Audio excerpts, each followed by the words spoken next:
Hello class and welcome to this sweet home walkthrough right here on Video Games 101 by way of Let's Play with Brigands. I'm your instructor, Professor Brigands, and for every great game we got in America that they missed out on in Japan, for every Star Tropics, a Western exclusive, there was a sweet home which never made its way to US soil back in the day, which is a shame because this is a fascinating, genuinely creepy, and wholly novel horror RPG from Capcom, which I would put at or near the top of the list of Japanese exclusive Famicom/NES era games to play for Western players if you haven't already. In terms of difficulty, like I said in our recent class on Wizards and Warriors, which you can check out via the playlist in the description, this game can seem completely overwhelming at first, as they don't hold your hand too much, and without a walkthrough like this, a ton of exploration is required.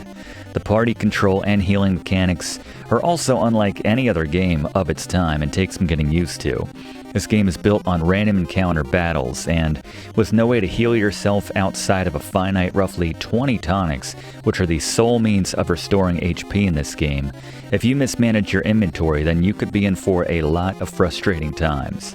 Oh, and you only have 10 inventory slots for the probably 100 plus items in this game, and that's assuming you still have your entire party, because permadeath is a thing on top of all that. All in all, I'm going to give Sweet Home a 7 out of 10. On the frustration scale, this equates to punching a hole through the wall, maybe using a mallet for that very fittingly, but I hope I'm not talking you out of this one. There truly could be an argument made for this being one of the top 10 games for the Famicom/NES, and this step-by-step walkthrough is going to be a lot of fun. While Gary has tips for dealing with the final and only boss in this game, and Fluff is going to share some fun facts about the game, including the differences between the two main translations out there, Blaze is the star TA as he's got his bestiary and items guides for giving us detailed information on the many enemies and weapons here in Sweet Home. Speaking of the translations, again, Fluff will compare the two in more depth later, and we've got timestamps for that and everything below for what it's worth, but we're obviously playing the original Gaijin version, and this is the ROM which is floating out there and requires 0 additional patching, so it's arguably the one which is easier to find. If you're playing the Siege translation, a few enemies and items go by slightly different names, but the locations and the animations are the same. So suffice to say that this Sweet Home walkthrough will give you the 100% guide regardless of which version you're playing. We'll also be showing you the different endings you can achieve depending on how many party members are alive at the end, but anyway, there's a lot to get to, and I'm excited to say you'll be joining us for this playthrough class. So get your camera ready as I'll explain on the other side of the intro, and let's get into this Sweet Home walkthrough right here on Video Games 101.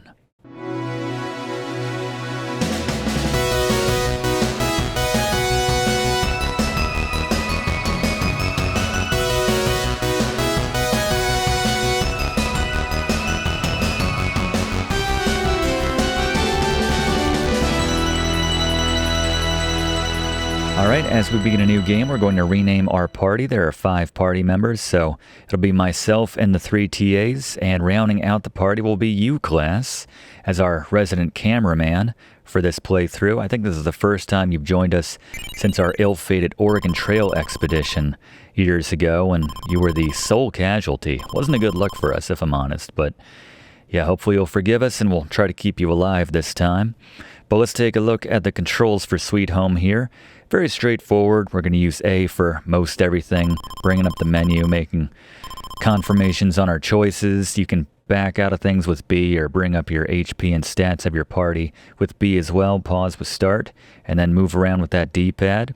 Strictly speaking, the party's made up of 2 men and 3 ladies. You and I, class, are the fellas. You've got your camera, I've got my lighter. And then Gary's our resident healer. Blaze has his trusty vacuum. That's an important item, actually. And then Fluff has the keys for us.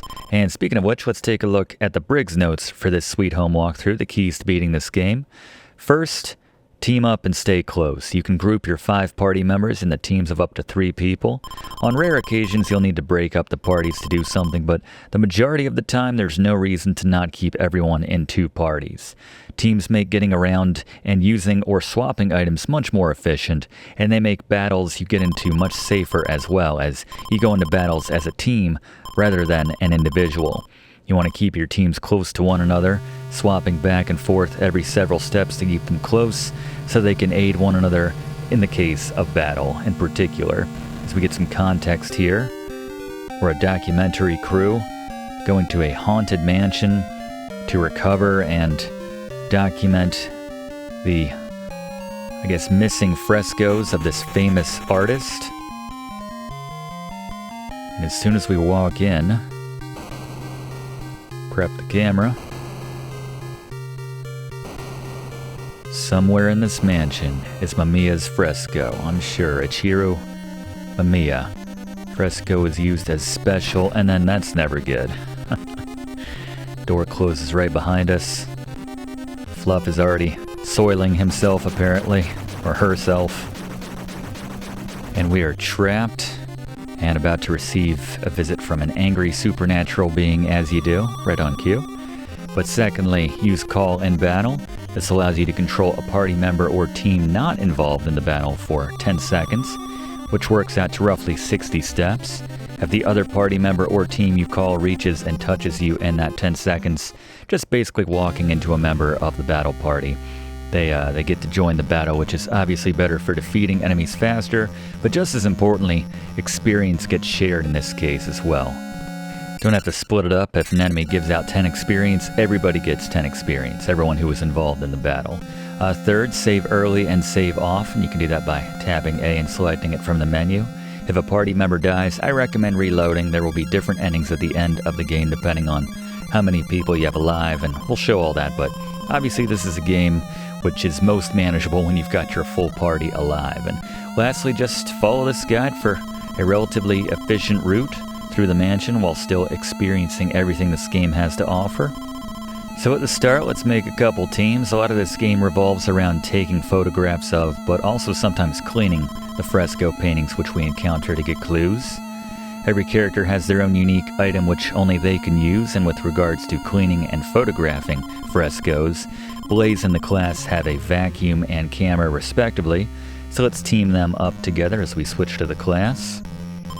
Likewise, we teamed up the remaining 3 characters in Profess, who has the lighter, Gary with the medical kit for curing status ailments, and Fluff, who has a key which unaccountably works in a lot of the locks here in the mansion. Profess has the most health at the start at 150, followed by the class at 120, and then the 3 ladies all have 100.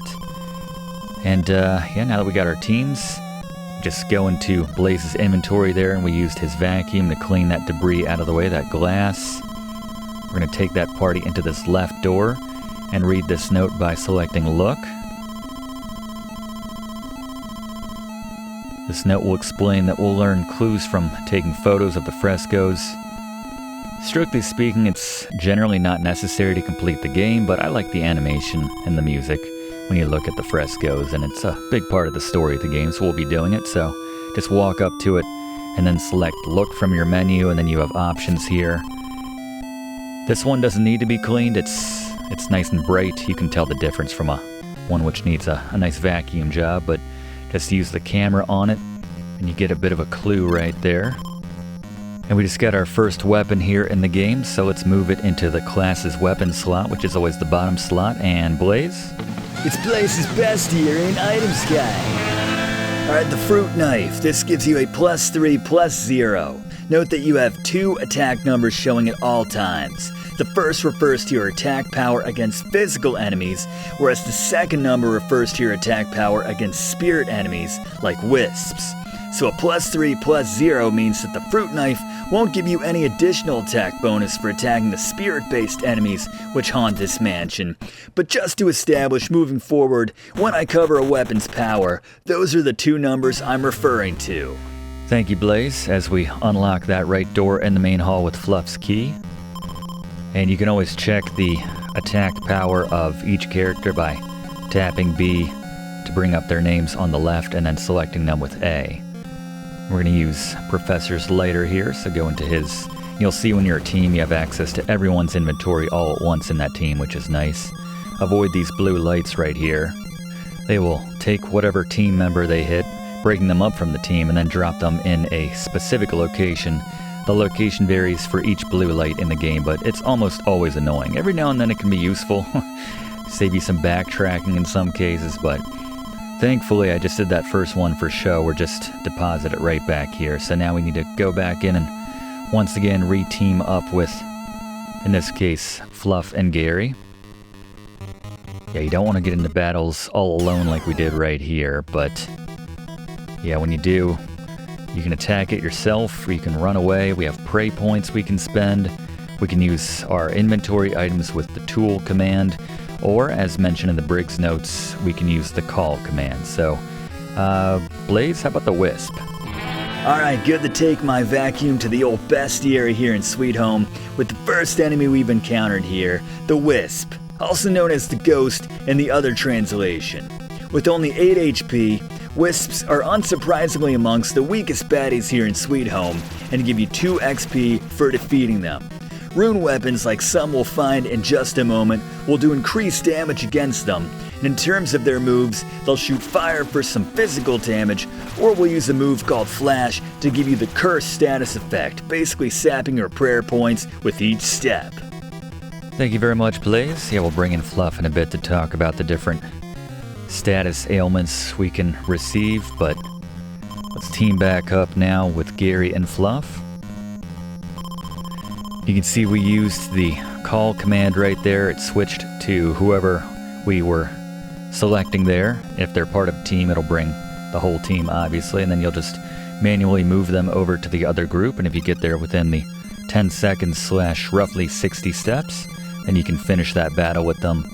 You can also just use a second players in the battle's call command as well and just keep them moving if you don't get there in the first turn. Got that foreboding Jaws-like music whenever you get into a random encounter. Blaze? With only 5 HP, the Evil Doll is the weakest enemy in the game, not even worth calling the rest of the party over for. It uses a weak physical attack called Lunge and tries to freeze you with glare, but just smack it once or twice and move on. Thank you, Blaze. Yeah, normally we wouldn't bring over the other party for this, but still, early battles, just showing the mechanics a bit more to get more comfortable with it here. And got that silver knife. Alright, the silver knife is a +0, +4, so it's good for the spirit-leaning enemies like the Wisp you just encountered. Thank you, Blaze. So we just picked up a blue piece of wood, which Fluff is now holding. This is different from the other colored, kind of the red-colored piece of wood. This is one area where I'll say the other translation does a better job, as they call that fancier piece, which we just picked up, a board, versus the other generic wood pieces. Here you just have to keep track of them in your inventory, because we can reuse the one which Fluff is holding on to time and time again, putting it over a gap. If you use one of the other pieces, you can only walk over it 4 times before they'll disappear. I think it's 5 in the other translation, but yeah, if you've got at least 2 people in your party, this can cause the person behind the main person to begin to fall into that gap, and if you don't go to them and use the team command on them within 40 seconds, then they'll die. So typically not too much of an issue, because there's generally someone around if someone has a chance to fall, but just keep that in mind. But we grab this spear. Blaze?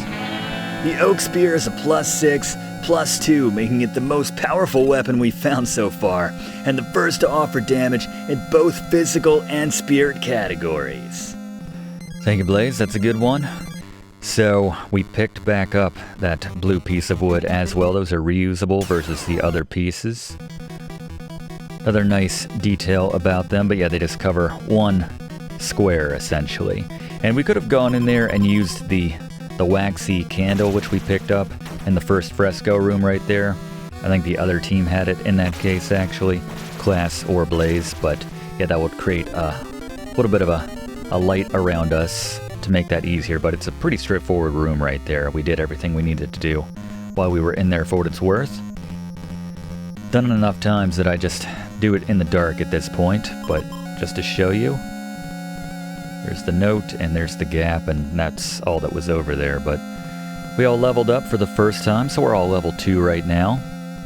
You can see your current level by tapping B and then selecting the party member you want with A, and it'll show their current level. It doesn't tell you how much experience to the next level anywhere in the game, but it doesn't really matter.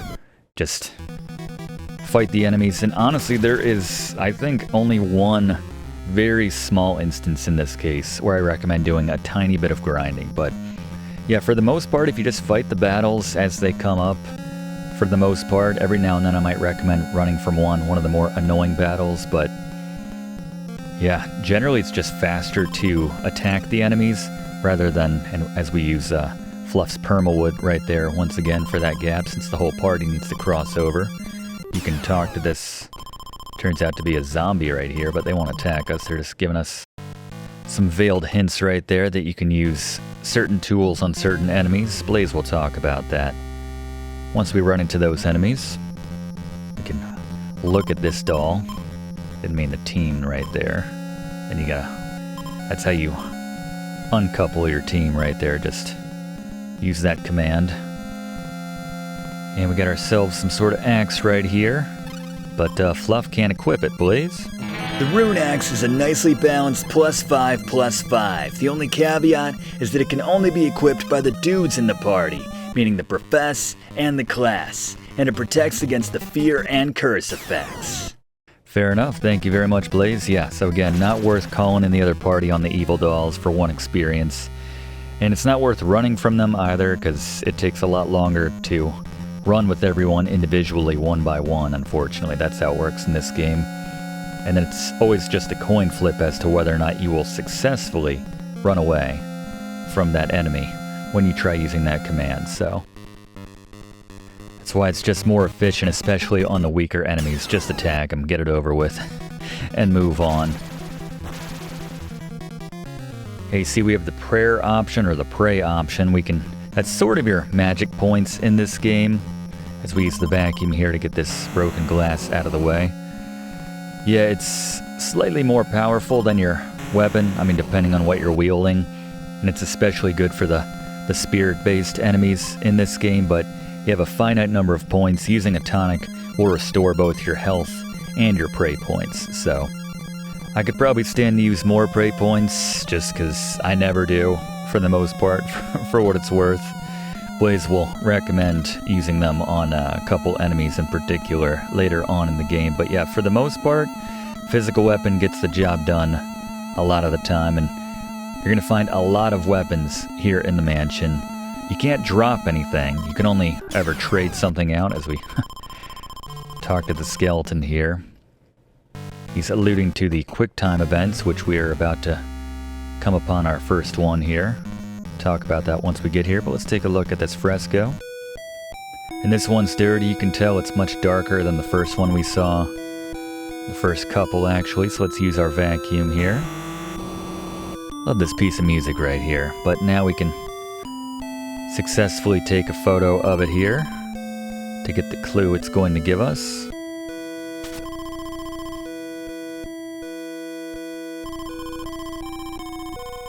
One needs a mallet to remove a boulder, kind of tipping off an item which we're going to be getting here before too long.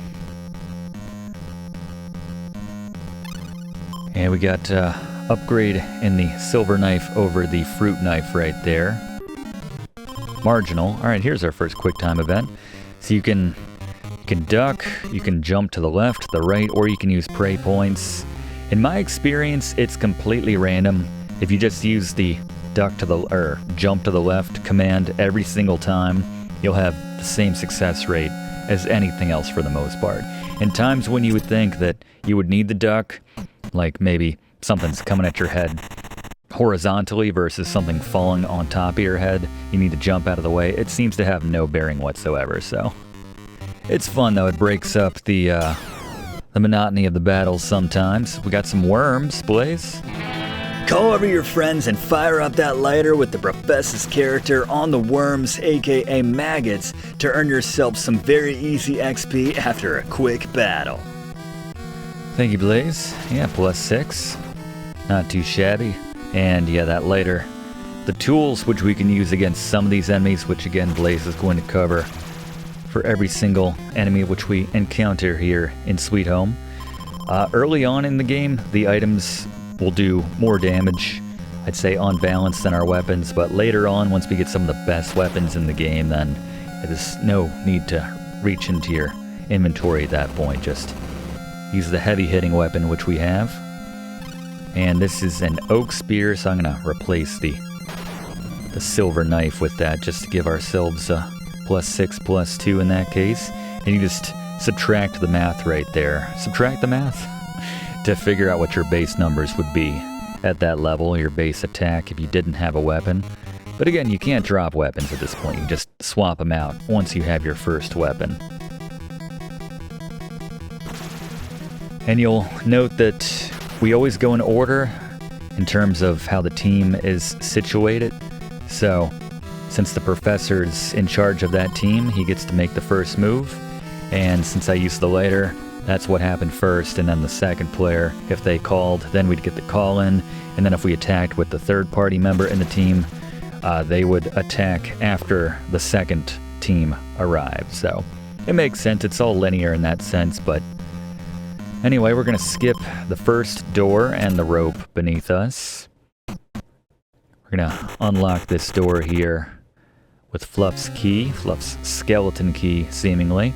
And we find ourselves in, I guess, the fireplace room, we'll call this.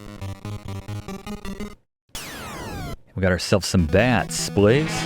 The bats are the first enemy in this game, which we can actually see on the screen ahead of the battle, or in other words, this isn't actually a random encounter because as soon as they touch you, a battle will begin.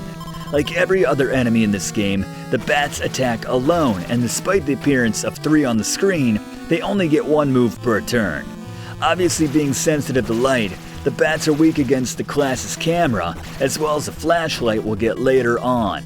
Watch out for their bite, which can inflict poison, so have Gary ready to heal anyone who needs it at the end of this battle. Thank you, Blaze. Yeah, it is nice that every single battle, as mentioned, is always 1 versus our entire party, or however much of our party is there. So, at best, it's 5 on 1 every single time in these battles if you keep your 2 teams close to one another. Makes this game a lot more manageable, as does leveling up to level 3 for everyone. Like that sound, too, when we hit the new level. So Blaze is poisoned. If he were in the team with Gary, then we wouldn't have to switch to Gary. We just go into our collective inventory, access Gary's health kit, his first aid kit, and then just use it, and it would automatically be applied to anyone in the party who needs it. But since Blaze is in the second team, then we need to switch to Gary, approach him after we deal with these bats, and then face him, and then go into our inventory and use that first aid kit, and that'll cure any party member of any ailment which they have all throughout the game. So yet another reason to keep Gary alive. Now if Gary's been poisoned and he's not in your party, then you need to approach him and then select, as you're facing him, select his first aid kit. But alright, so now we've healed everybody up, and yeah, sometimes when you look at these dolls or try to talk to different creatures, let's call them, sometimes they'll respond, sometimes they won't. So now both teams have a wax candle. It's called waxy because the candle icon looks like an eye to me, but got ourselves another spear here. Blaze, what do we got? With a -1, +1 comparatively, giving it a +5, +3, the rune spear is practically interchangeable with the oak spear. Still, it's likely an upgrade for someone in your party at this point. One thing to mention is that only the female characters in the party can wield this one. There you go. So the fellas have the rune axe, the ladies have the rune spear. And then just clear out one of these glass debris piles here. And whenever we use Blaze's vacuum, it always sounds like the exact same sound effect as in when the alarm is going off in Maniac Mansion, for those who know that sound. Point it out next time we vacuum something up.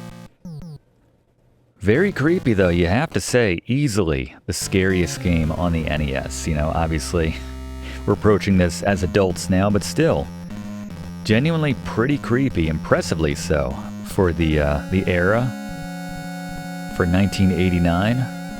Gotta tip your cap to the effect they were able to achieve right here. Similar to how Friday the 13th scared me a lot when I was a kid, just the apprehension of wondering if Jason was gonna pop out or which screen he was gonna pop out on. I think this game would have scared me to my core had I played it as a kid, actually. Very important weapon here though to pick up. Around a lot of fruit and silver knives, the old sword, also known as the worn sword, is the best weapon we've encountered to date, with a plus 15, plus 5, making it especially effective against physical enemies. Thank you, Blaze. And there's an item actually hidden right next to that spear that we can grab right now, but... Alright, well hold on. What do we got, Blaze? The zombie, also known as the torso, is far and away the most dangerous enemy we've encountered to this point. I actually recommend running from this zombie until you grab the old sword off the table and can dish some decent damage. What makes the zombie so dangerous is his swipe move, which stuns one of your characters and forces the rest of the party to deal damage to that party member instead of the zombie until that person is either dead or you break the effect using prey.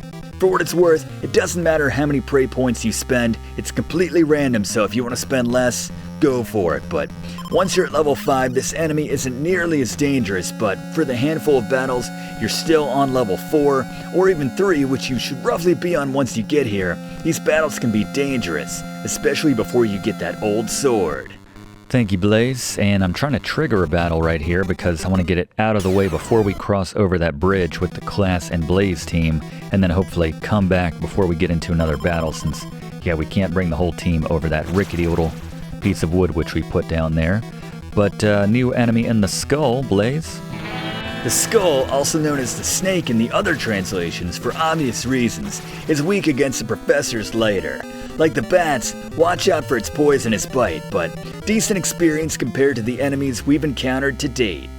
Enough to get us on level 4, thank you very much, Blaze. So now we're gonna take in this team and head over the piece of wood, grab ourselves that log over there. We want to grab ourselves the rope as well, 2 items we'll need later on in the game. But while we're picking up the items in here and cleaning and restoring this fresco, let's go to Fluff for an overview on the status ailments, some of which we've been talking about here in Sweet Home. There are a number of status effects which enemies can inflict on you here in Sweet Home, so here's a quick rundown of what each effect is called and what it does. First we have Fear. After 10 steps you can't move and lose control of that party member, plus they slowly lose HP on top of this. Frozen. Not as dangerous as Fear. In this case, you immediately lose control of that party member. I actually prefer this because you can heal this one instantly rather than having to wait 10 steps for it to take effect. Next we have Poison. This comes in 2 varieties, level 1 and level 2 as I call them. The weaker of the 2 poisons inflicts 1 damage every step. The level 2 poison, or stronger of the 2, inflicts damage without your even moving at a faster rate. Cure this one quickly.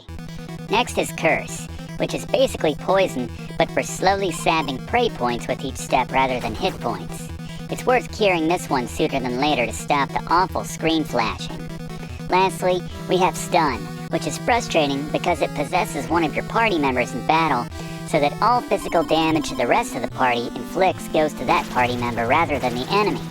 This one exclusively applies in battle, and it's the sole effect which Gary can't cure with his first aid kit. Instead, you have to use prey points to reverse this effect. But those are the status effects in this relatively simple RPG in Sweet Home. Thank you, Fluff, and yeah, it's Fear/Scared depending on your version, but the fresco explained the room with the beast, look under the table, and... The mallet is not only necessary for knocking out boulders and other rubble, it's also very effective against a host of enemies we'll run into later in the game, all of which I'll point out when we get to them. Thank you, Blaze, and again, you don't need to check the fresco for the mallet to actually show up there. You can just go ahead and look, or more importantly, use the move command into your inventory there.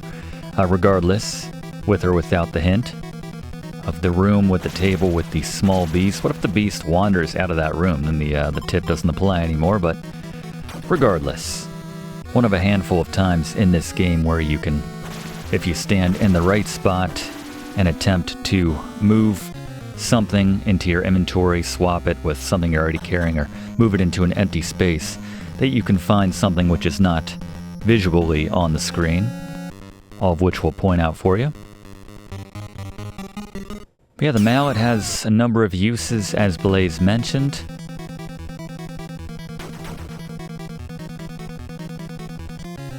Decent for use in a number of battles.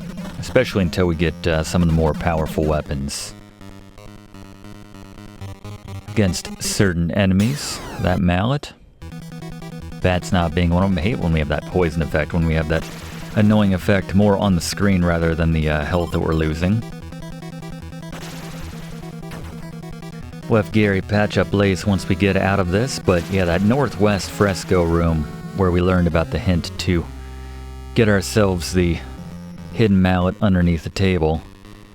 It's a tricky room to get to using the board right there, or the wood better said, to cross that gap, because you are kind of forced to use a smaller party there, but then you leave yourself open to the possibility of being attacked by a zombie, and then that's always a wild card if they use that very frustrating stun move that Blaze pointed out, and Fluff as well.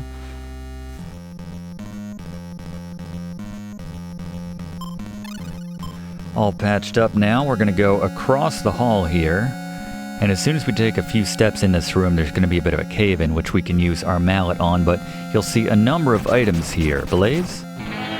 In this room, you also find some wire, pills, and another camera. In a room we're about to come upon, you'll also find some matches and a broom.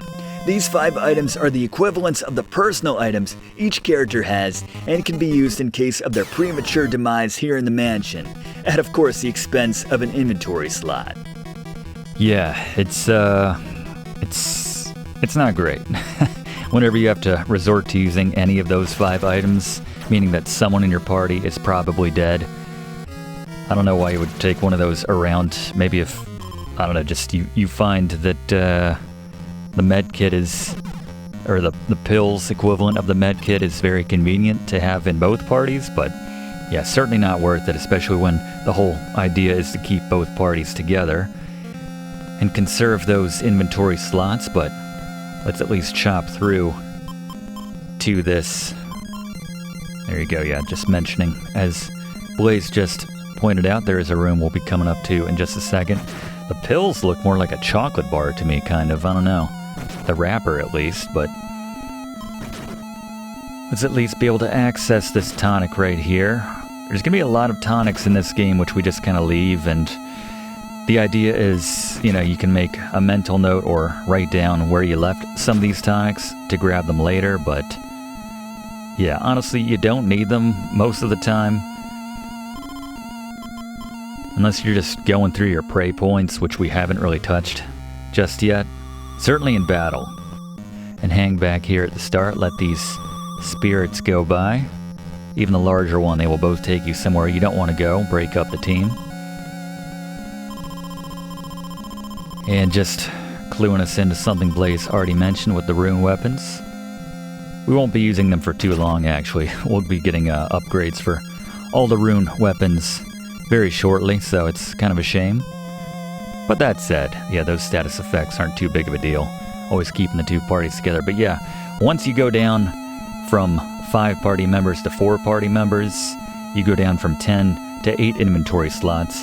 And honestly, it's like going down to 7 inventory slots, because then you have to take one of these, and there's the extra 2 items right there in the matches and the broom.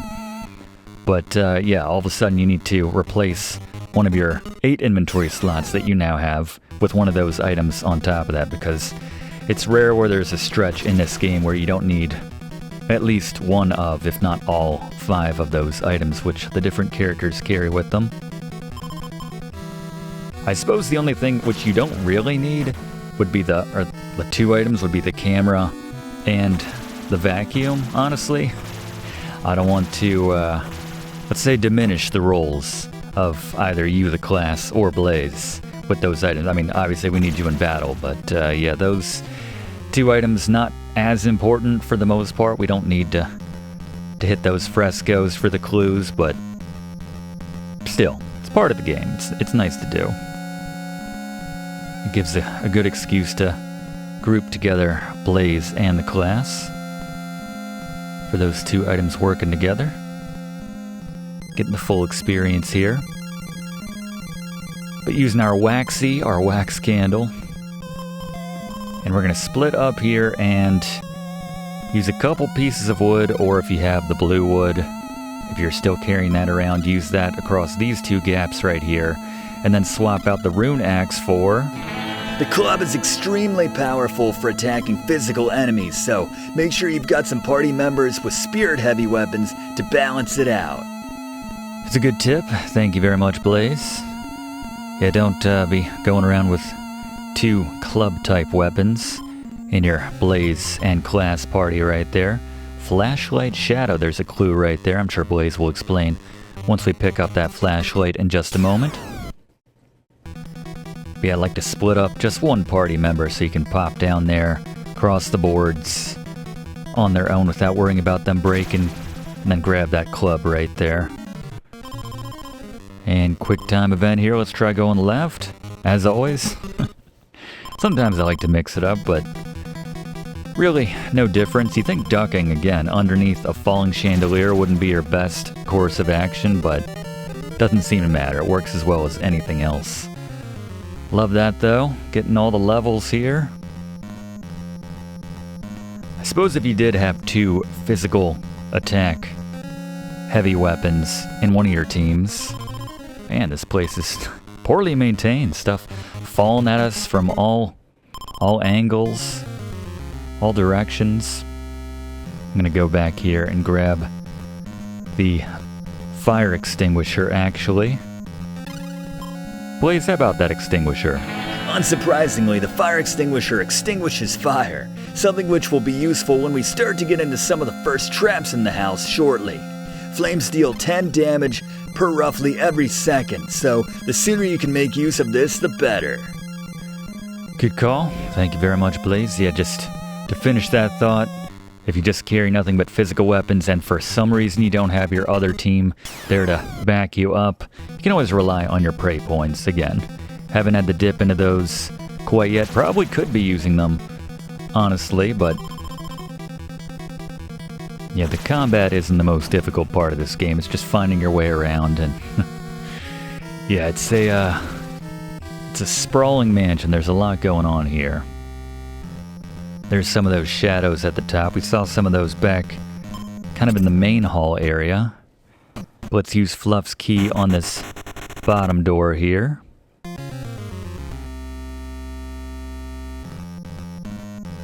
Is it just me, or does the rubble, that kind of wood over there to the left of the light, look like hash browns? It's making me hungry here. Not sure that's the intended effect. Let's join the other team here, and let's give the new weapon of the Shiv to Blaze. And Blaze, actually, let's go to you. How about that Shiv? With a 20 physical, 8 spirit damage, the Shiv, also known as the Switch Knife, is a nice balance, at least relative to this stage in the game, and is certainly an upgrade for someone in your party at this point. There you go. Hate these bats. It's weird. It's very rare, the amount of enemies you could count on one hand. You got bats, you've got some knight-looking guys later, some of which are called knights, and hard-pressed to think of other enemies which are not random encounters, which you can actually physically see on the screen.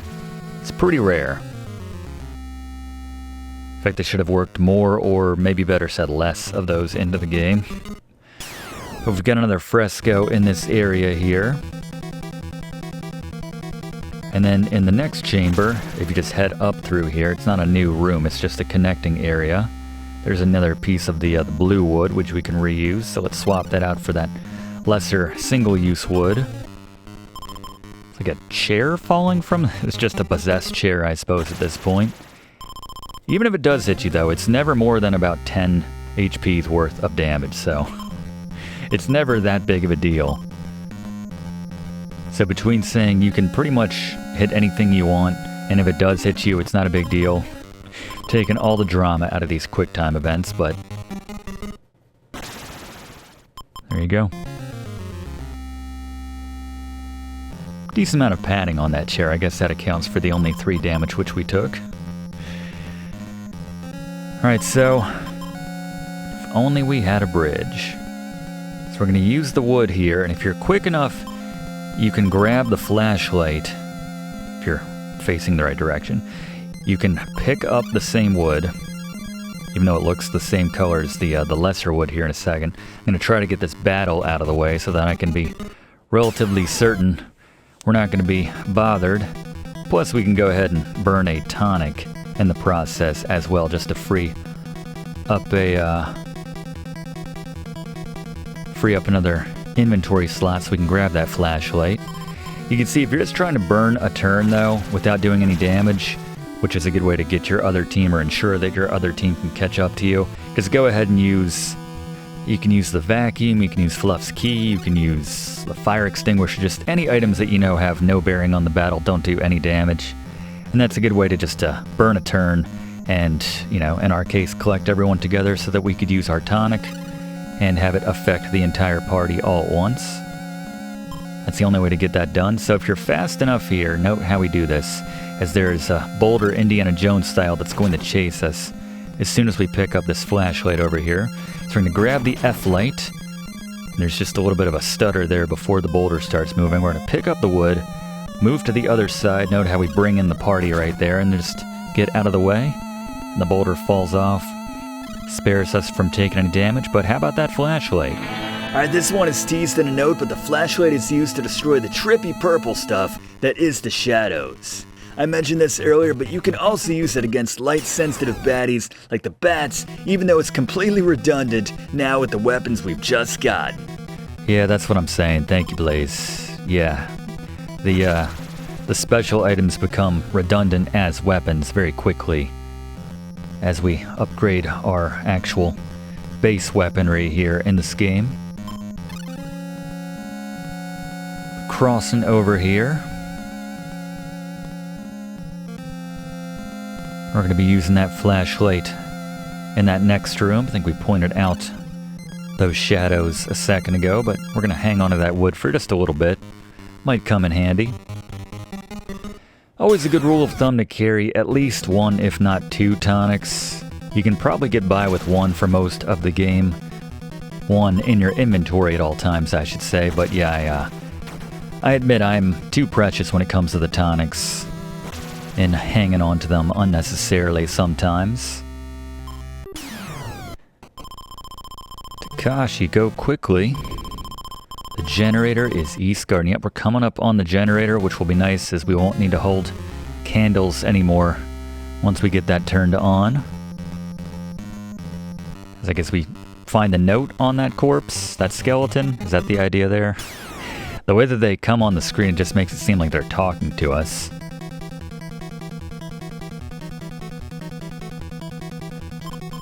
A lot of times you'll find later on in the game that getting into a battle with the front team is a good excuse to get that second team to catch up without having to worry about a battle themselves, actually, because when you have those 60 steps / 10 seconds, I think that's what I said it worked out to be roughly.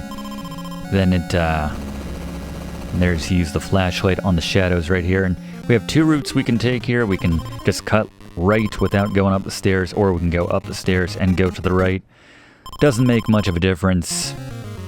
We have the vacuum path on the bottom. You will die. Alright. We'll see. We'll see about that.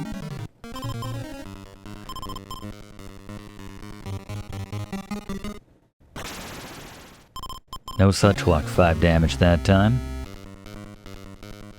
This place is just rife with the baddies.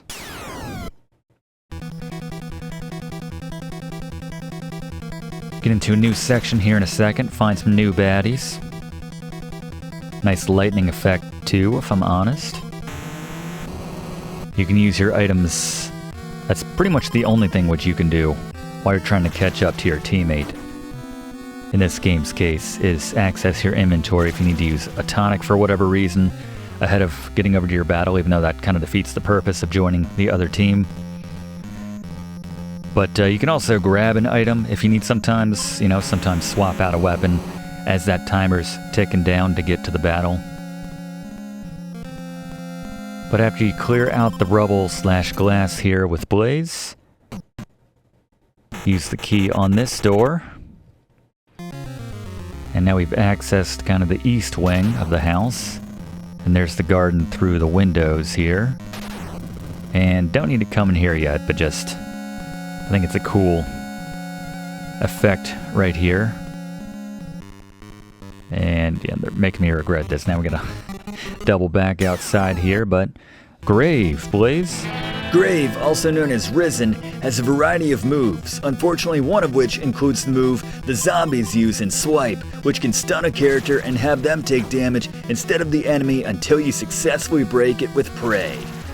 Thank you, Blaze. Yeah, always good to know when someone is capable of a move like that. There are two really frustrating effects which enemies use in this game, one of which Fluff covered in that hold technique, the stun technique. I keep wanting to call it hold, but yeah, the other is not so much a status effect, but just a very nasty sort of ability which some enemies can use in battle, which we'll talk about a bit later. But I just like that shot right there. We'll come back to it to actually interact with that suit of armor there in a second, but let's burn that rope with the professor's lighter. Thankfully, it's a very localized burn. It doesn't burn down the entire mansion. And then we can use Fluff's key, and you can see if you cut through here, it's just a shortcut to get back to the main hall of the mansion, ultimately, if you kept going back to the left there.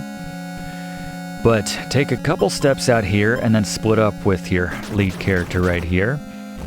As you'll see, the whole room will fill with flames. And it's going to look like Gary's taking damage right now. It's just because we just switched to him, but from right here, everyone is safe. The professor is safe on that tile. But use that flamethrower, or the fire extinguisher, excuse me. Very different right there, but use the flashlight here on that little bit of shadow. And we have ourselves a new weapon in the silver axe. Let's give this to Fluff, Blaze. The silver axe is the best weapon we've come across yet for dealing spirit damage, so in the interest of balance, give this to a party member in the same team as the person who has the club, which, as I recently covered, does virtually no spirit damage. Yeah, it's a nice balance right there. Ensure all your bases are covered. Again, it's a moot point if you're keeping your two teams together, but every now and then you get a little separated.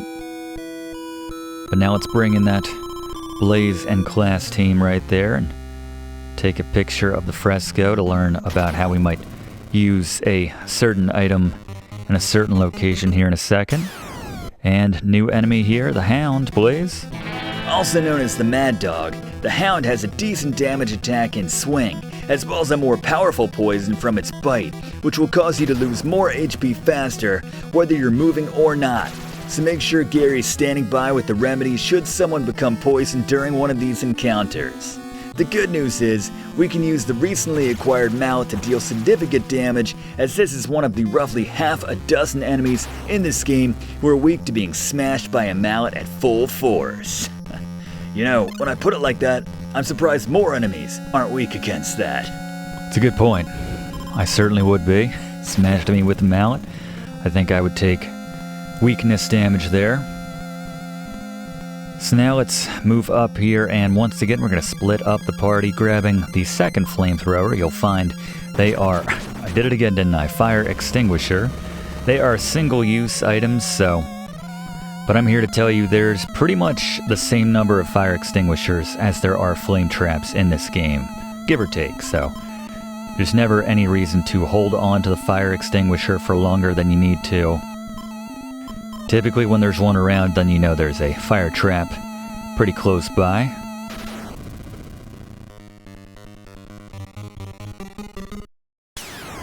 Yeah, I think that Zombies Ate My Neighbors class, which we just did, still fresh in my mind when I'm wanting to say flamethrower instead of fire extinguisher. Don't get me wrong, I would welcome a flamethrower in this game.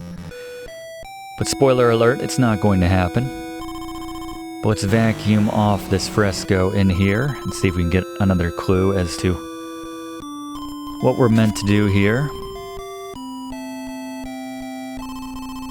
Where there is lightning. They're basically telling us to use a spear as a lightning rod to unlock the next area, and it's this spear right here. So this is the first instance in this game where we need to use a minimum amount of prey points to complete our objective.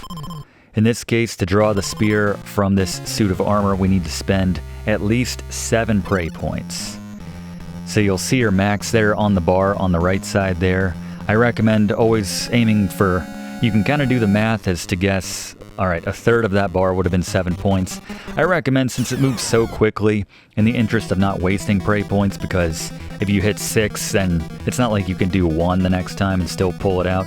You need to get 7, so it's a waste of points if you don't hit that minimum. So that's why I like to go a little bit higher up in terms of aiming for that bar right there. But there's going to be some puzzles later on in the game where if you're not capable, if you're not at a high enough level to use the minimum required, then it's going to tell you you're under leveled essentially.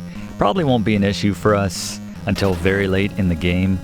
If you don't have at least 7 prey points to spend, then yeah, you've probably been running from every single battle in this game, and I'm surprised you're still alive, honestly. But so let's give the armor spear to the suit of armor here, and this time the minimum to complete this objective is 12. So I'm gonna go ahead and be conservative here, by which I mean we're going to spend way more than we need just to ensure that we hit that minimum of 12. And a nice effect there.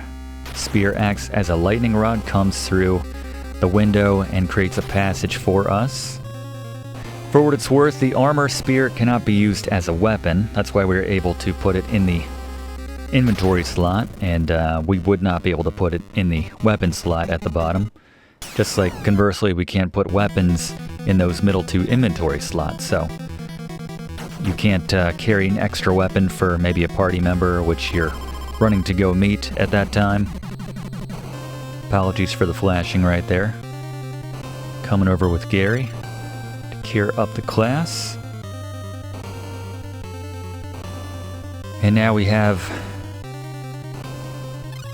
another old sword right there, so let's swap that out with the class for an upgrade. And dodge the blue lights here, and we can swap out. We need that gas for the generator, which is in the room just to the left of us right now. So we can actually go ahead and swap out the gas for our wax candle, as we're not going to need that candle anymore, as I mentioned. Another mallet as well if you want to give one to the other team for any reason. Not necessary in my estimation. Like to keep the amount of items which both teams have at an absolute minimum, outside of maybe a tonic. Or the odd rope. Mallet. And just get this team out of the way of the light there.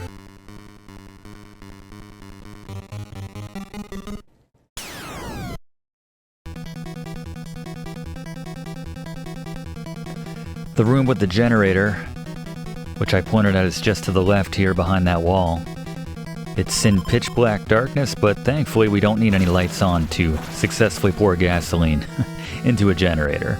You just go straight north once you enter the room, and then once you can't walk anymore, just use that gas and then turn it on, and just like that, no more candles necessary for the rest of the game, thankfully. Seems kind of early, relatively speaking, here in the game to not have to worry about light anymore. But very happy to get it out of the way.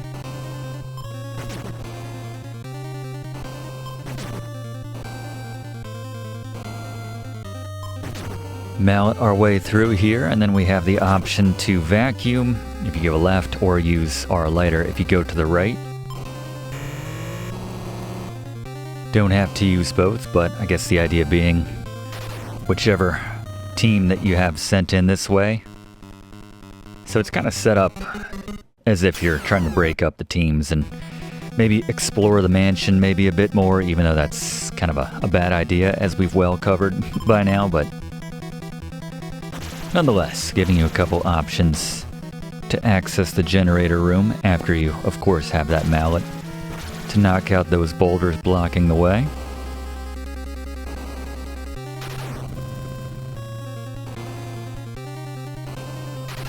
You also need Fluff to unlock the door for you. Just for the next guy, if they want to come around to the right. Let's burn that out of the way. Unlock the door with Fluff, and then, as mentioned, just go straight up as soon as you head inside until you can't go up anymore, and then use the gas.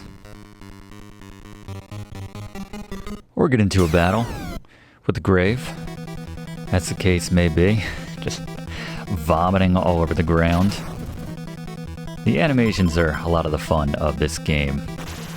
Yeah, nothing like this. I don't remember. Was there anything like this in Mickey Mousecapade? I don't think so. This game is 1 of 1. And let's see if we can position party member here. Alright. Got a little off course here, but here's the generator. They identified for you, use the gas. And this frees up an inventory slot for us. We can use to grab that rope, actually. Gas. There you go. So since our Class and Gary team already has some rope,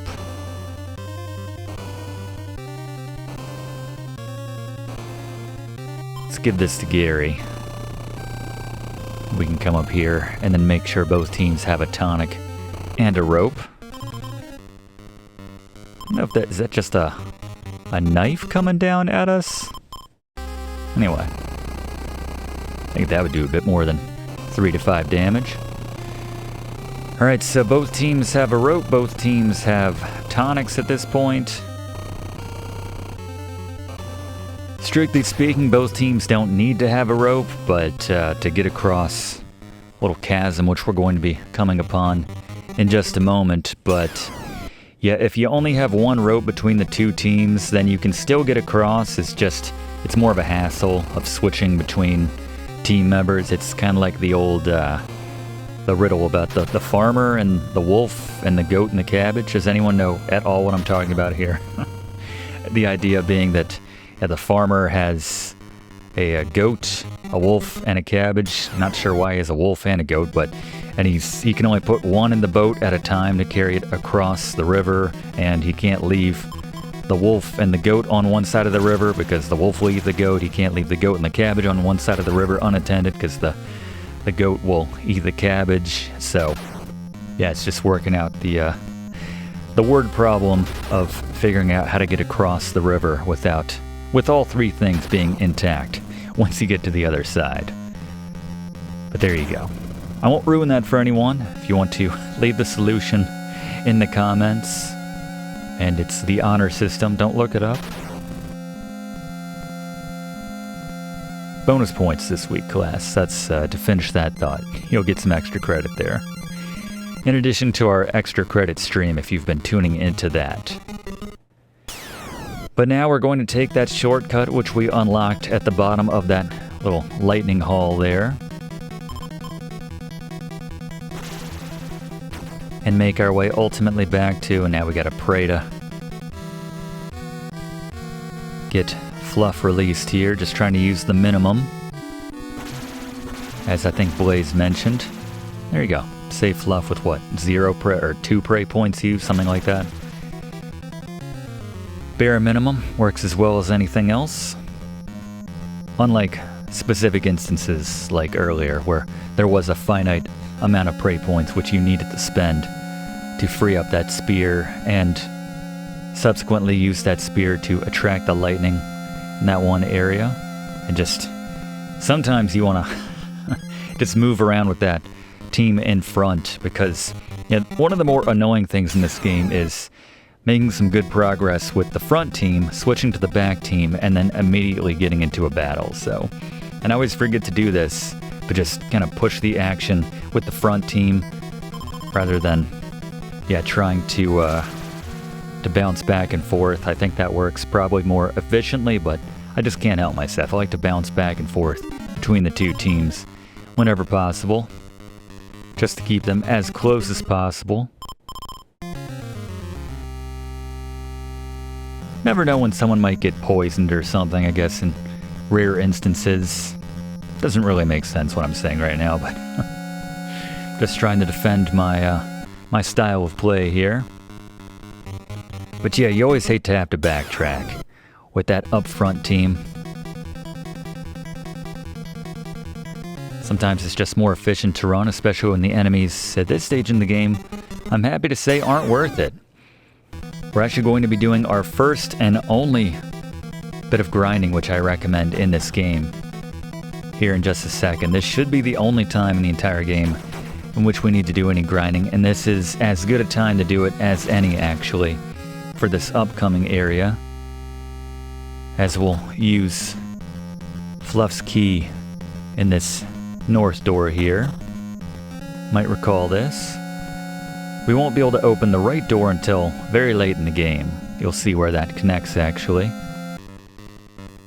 That connects to somewhere very late in the game, actually. If we could knock that door out right now, then, well, we'd probably be killed by the overpowered enemies lurking behind that door. Trying to do that stun move on us.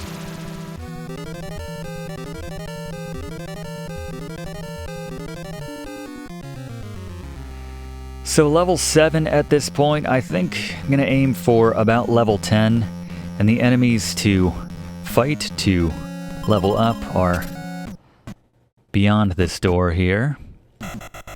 And similar to the bats, these are enemies which appear on the screen. They're called armor. So same strategy, just get into a battle, call in the other team, and Blaze, how about it? The armor enemy has no weaknesses, but they also only have one attack. A physical attack known as hit, which does roughly 50 damage on average.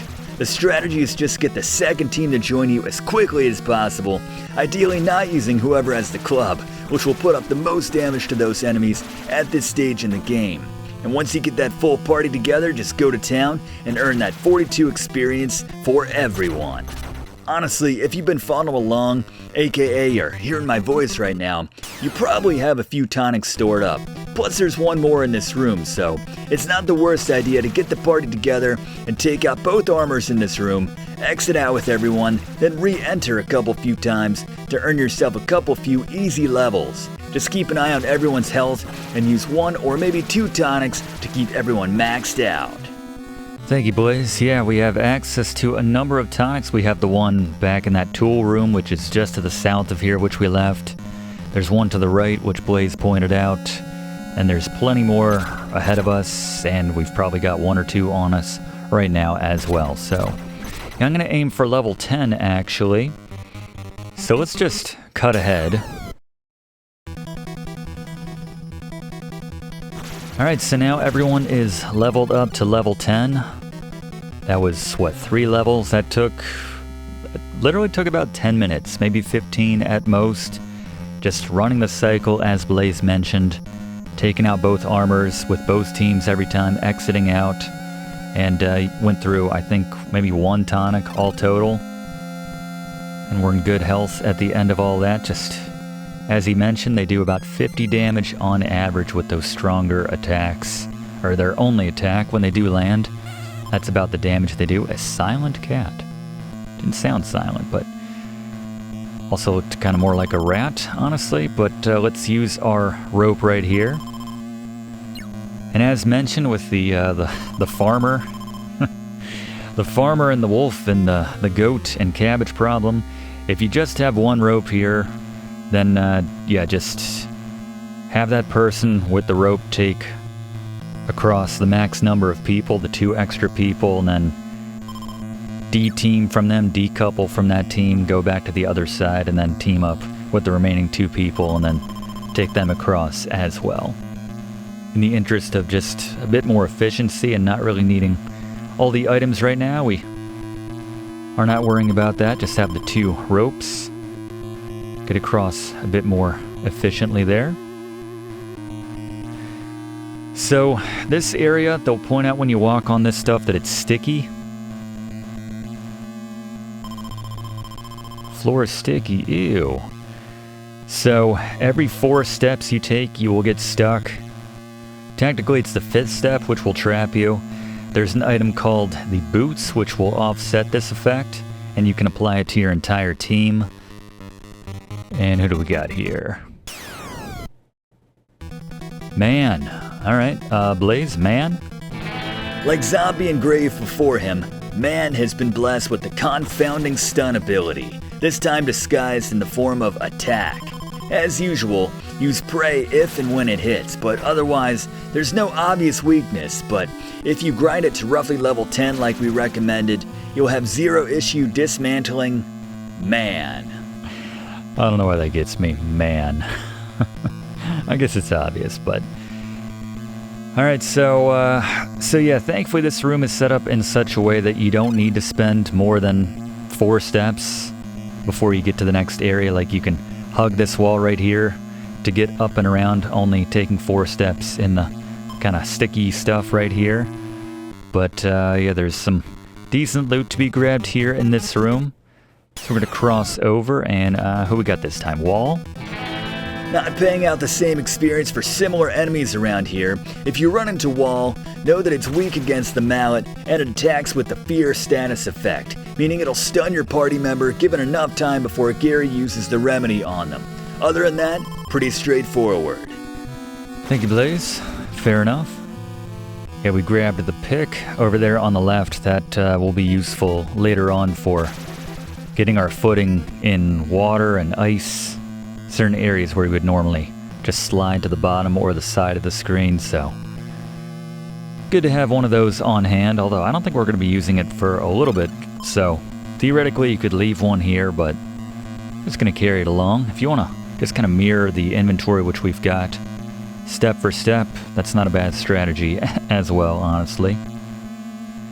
But yeah, you can see if you just hug the wall right here, there's 4 steps. You just got to be careful not to lose track of the number of steps which you've taken, and that's kind of annoying right there. I don't know that the stressful, dramatic music is necessary there.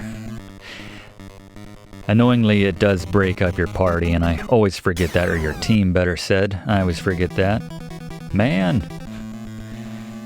Let's come back over here, and then we get stuck because we spent that one extra step getting over to unstick Blaze there, or uncurse Blaze there, I guess better said. Re-team up with Blaze, best said. But yeah, if you do happen to get split up by way of the sticky stuff on the ground there, just go ahead and team up.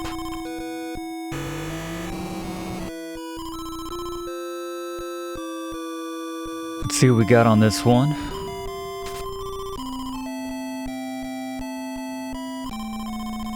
My wife killed our child by accident. Alright, it's getting real here in Sweet Home. If you didn't think it was already.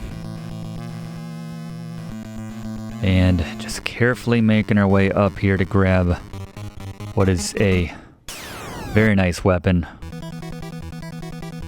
Just to the north here. We'll get Blaze to talk about it in just a second after we take care of this man.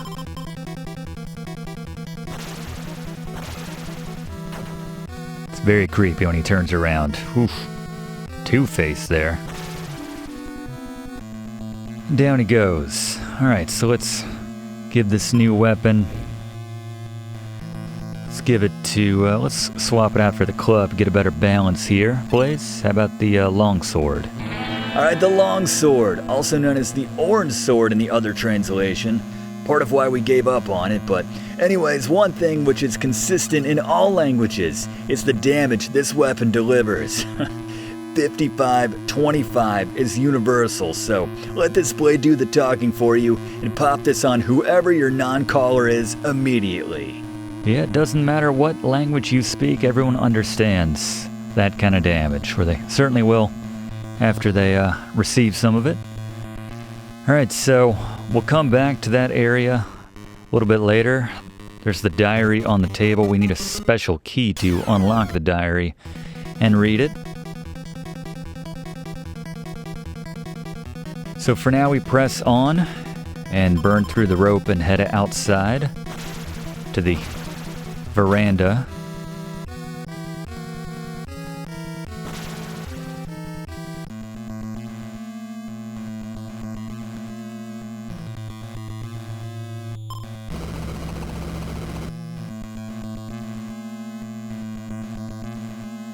There is a note here pinned up next to the door. The animation is a little bit different from what we've seen from the notes in the past. Don't worry, we got you, class. Class's fear ends.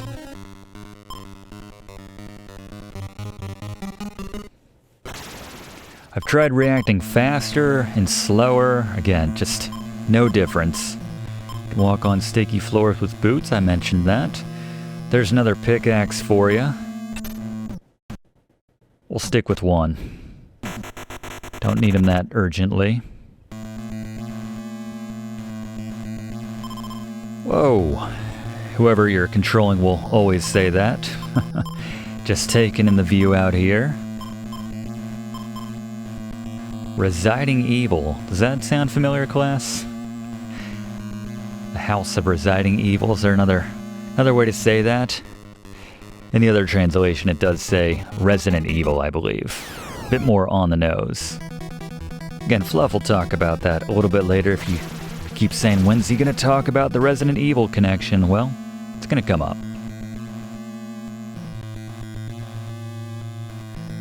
Let's get out of the way now. Yep, gets me every time. Sounds good to me.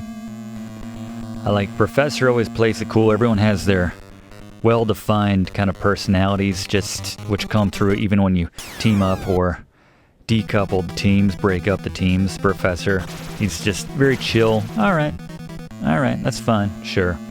Fluff, always a bit more timid, just, I don't know. Safety in numbers. And then everyone else, more or less in between. So we can't move those statues just yet, but we can use Fluff's key right here on the door.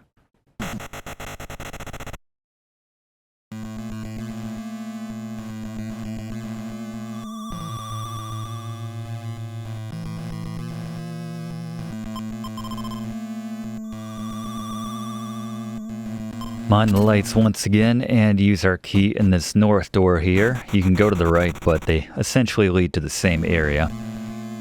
Not too much of a difference. We can skip the fire extinguisher for now. The whole ladder, no rope ladder. Interesting. Let's bring in the other team to join us here. Hopefully not getting into any battles along the way. There we go.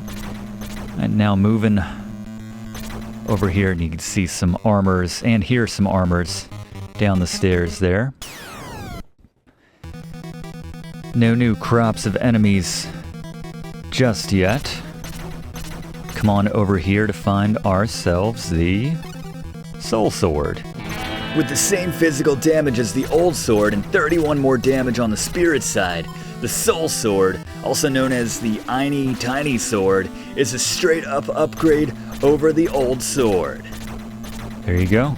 Thank you very much, Blaze. So there is another armor which appears from the top as well. In case you were curious, if one team gets into a battle and you call the other team to back you up and assist, if that team en route to joining the other team gets caught by an enemy which is walking around, there's no random encounters when you're trying to meet another team during battle. But if you get caught by, say, an armor which is walking around, a bat, then it breaks that team's ability to catch up to you, and it just reverts back to that initial team's battle. And then once that one's over, then you'll automatically start the second battle. So that's how that works, in case you were curious. I know I was, till I tested it out. You could do your grinding in here if you wanted to split up, you know, a level or two in that last area and then just do some more here for whatever reason, then that works too. I just like the convenience of that very small enclosed room where we had those two armors before, and you can easily exit out and come back in without too much issue. Not that there's much of an issue here, but once again we can cross over the sticky stuff without taking 5 steps if we're careful here, keeping track of the number of steps which we take. Swapped out a soul sword, and now we find ourselves the heavy axe. The heavy axe is a physical damage first weapon and, outside of a small trade-off to spirit damage, an obvious upgrade to the party member currently carrying the silver axe. Thank you, Blaze. Always nice when he gives us advice on what to swap out as well, which you can also, it's recommended if you following along with this class beat for beat that you go ahead and make the same changes as we do. As sometimes you lose track of steps when you're in the middle of a battle. Like in the case right here, just have to be aware of, can't go straight up from the end of this battle. We need to touch back on the right side, the non-sticky area. And then go north from there. Or tag up. Light fell, yeah, this place is complete disrepair. Good luck selling this place. Ghost, who, I guess, technically owns the mansion. Maybe not legally owns the mansion, but just trying to... You can see how sometimes the whole assisting your second team turns into this whole production. We were where we wanted to be, and then we had to backtrack to help the second team, and now 2 battles later we're still not back into that next area here.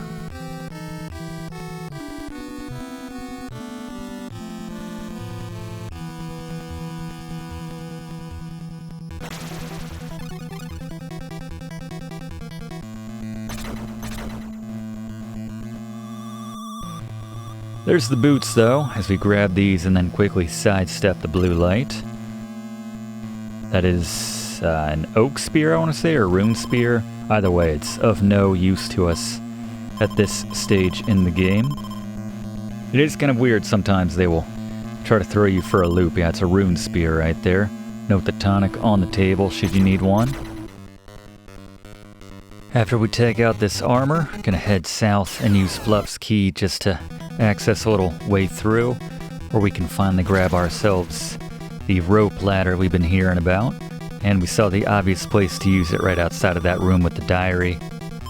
A couple pegs coming out from the area below, which we can attach that rope ladder to climb down there.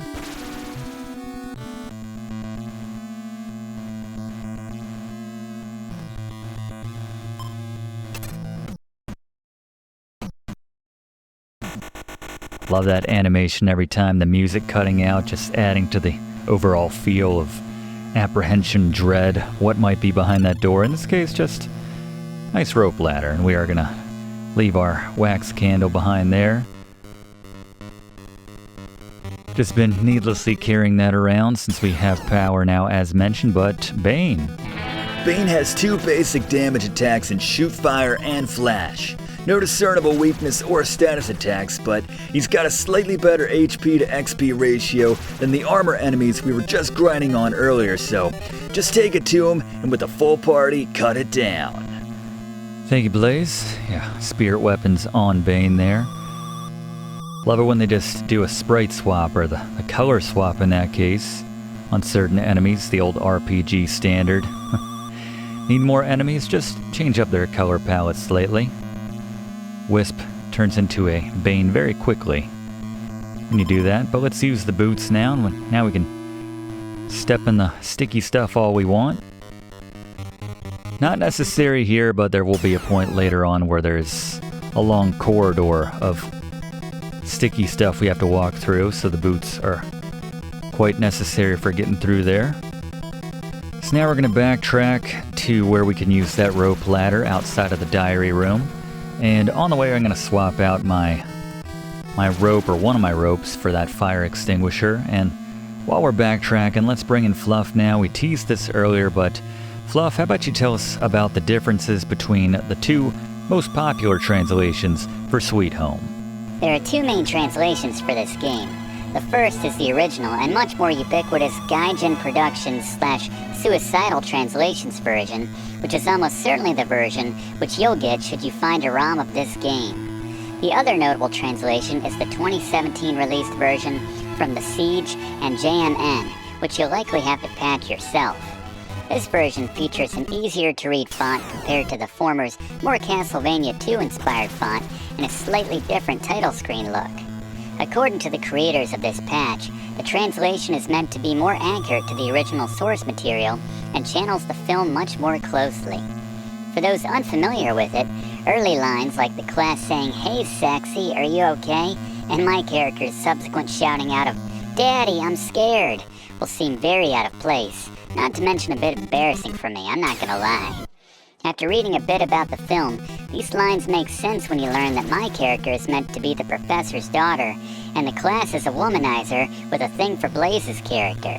We definitely missed out on some comedic opportunities there, as the original translation we're playing feels more like a kind of a generic makeover, not unlike any Japanese game ported for American audiences to the NES by the publisher in the late 80s or early 90s. I actually mean that as a compliment though, and our version is easier to understand, particularly for those not familiar with the film. We had some issues with the 2017 patch as well, which I can't guarantee everyone else will run into. In the interest of following along with this class, you're admittedly better off playing the original translation version, where you don't have to worry about applying a secondary patch, but those are the basic differences, and it's worth mentioning both versions are great, and however you experience this game, just make sure you do. Yes, I will second that. No matter which version you play, I agree. Just make sure you play it. And there's a very important key right up there, but we can't get it until very late in the game, actually. I think we could just maybe climb on each other's shoulders, like something out of a old slapstick comedy special or something, but not the case. So once you come into this room, use your pick.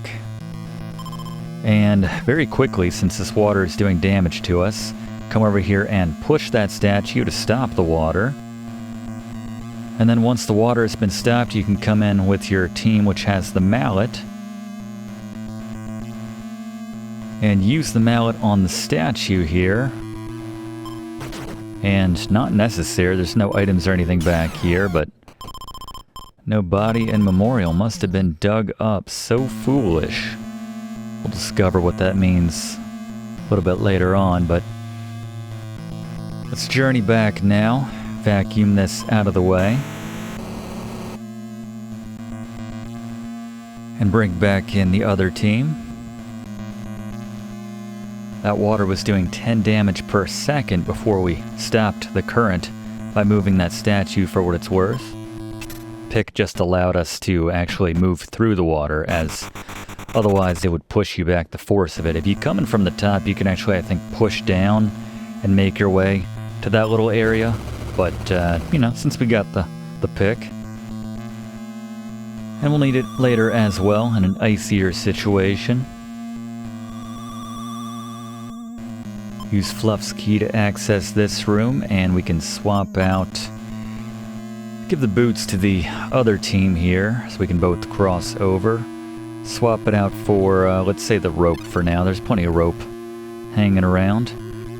Just be careful not to get grabbed by any of those blue lights, as in that room, they send you back to the dining room, and yeah, without the rope, it's annoying getting back. We're going to need 3 logs before we come up on another area of this game, but if you just have 1 so far, you're in good shape. We'll find 2 more a little closer to when we'll need them in a moment.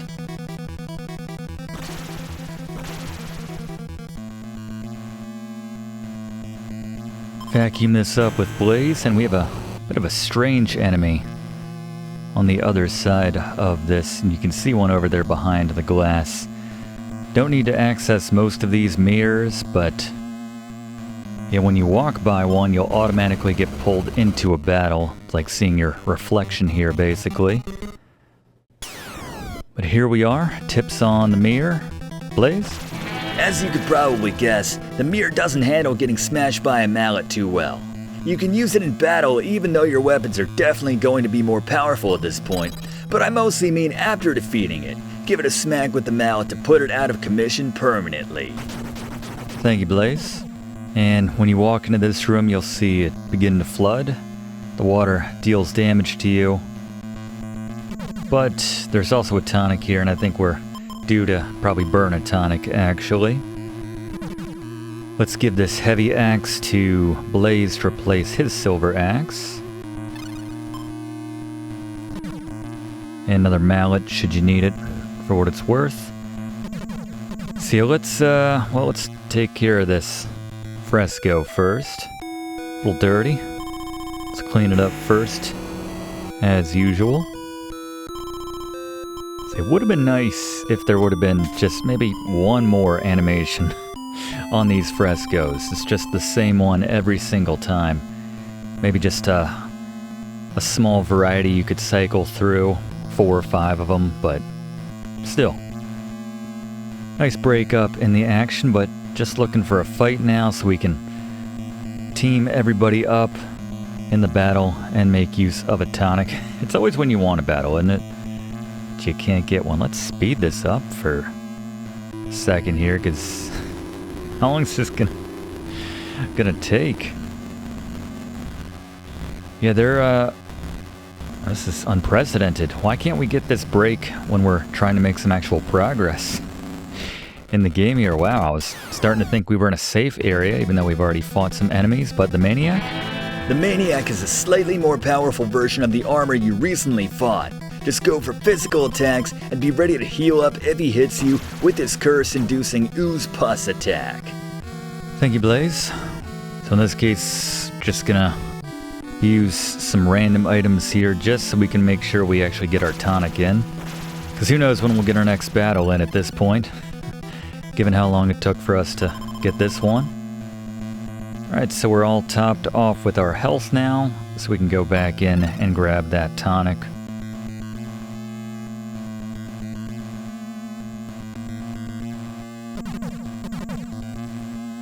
Just kind of eating a little bit of damage from the water right there.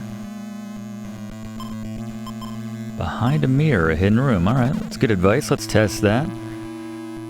So as Blaze mentioned, and we just demonstrated actually, you can destroy the mirror after you fight them by using the mallet outside of battle on them.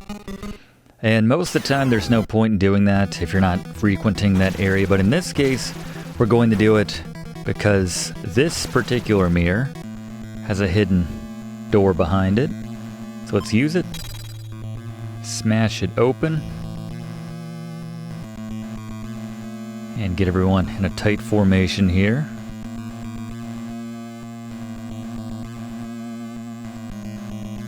And there's a lot going on in this room. There's a statue blocking the door to the right. We have a door in the bottom left, and we have an opening in the top left, and there is a fountain right there in the middle. So I mentioned we need 3 logs, so let's swap out the boots for one of those logs right now. We're going to be coming back this way after we use all 3 logs, so don't have to be too concerned about the things which you're swapping out for the logs, which you find in this area. There's one in the bottom left room and one right here in this room, and there's a hidden item in the bottom right. Remember I mentioned earlier on when we found the mallet that if you look in the right area, you'll find a hidden item sometimes. So face the bottom right, and with an open slot, make use of the move command to put some gloves in your inventory. We'll be using those in just a moment. Now let's head inside with Blaze and the class to check out this fresco. This one just requires the camera.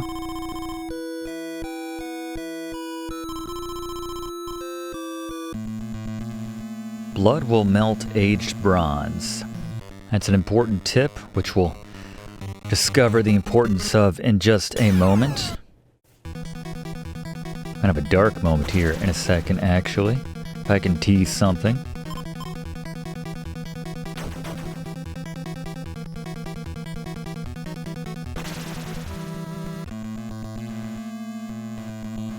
I'm gonna head into this bottom left room now, and you'll see there's a pail on the right and one last log. We're gonna swap out our, it doesn't really matter, let's swap out our boots here for the moment. Speaking of aged bronze, that's it right there on the left. Even though it's green, I guess over time bronze turns green? I don't know. So look at the fountain here.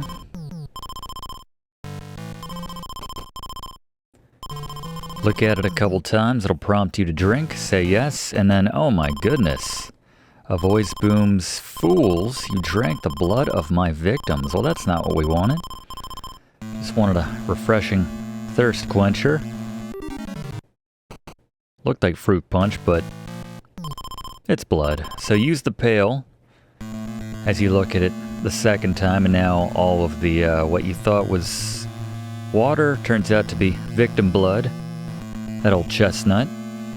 But we used our pail on the fountain to grab that blood, and using that clue from the fresco, we gathered that blood melts aged bronze. So let's swap out the pail for that final log right there, and you have another instance of a whole mess of extra items. There's also the pipe right here. I think Blaze mentioned a couple different enemy types are weak against the pipe, the zombie type of enemies. Not that big of a deal. So use the gloves which you have in your inventory to go through this little thorny area unscathed. And let's swap out the pick for the axe. Similar to the pail, it's an item we'll only need for this tiny little stretch right here to be used on. This looks like some branches. I don't think you would need an axe for that, but I guess the scale is hard to see. So let's bring in the other team now.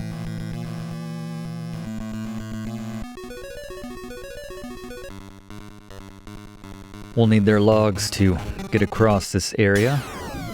Nice for a change of pace out here, I gotta say. Out here getting a little fresh air by the lake. Nice change of scenery. So the logs essentially act as a double wood. They cover the span of 2 squares, but we can only use them in very specific situations. So if you were thinking you could branch pretty much everything in this game every time you see a 2 gap, that's not the case. But right here in this very specific area, we can use a log to cross over. And I like this because this is going to free up 3 different inventory spaces for us. Be brave. Don't break it. Good advice. He is referring to the grave site, actually. And we have a corpse. Alright, if you picked up that pipe in the hallway just now, use it to beat the living snot out of the corpse. Otherwise, just use your basic weapons to beat the living snot out of the corpse. But yeah, watch out for that level 2 poison. Alright, thank you, Blaze.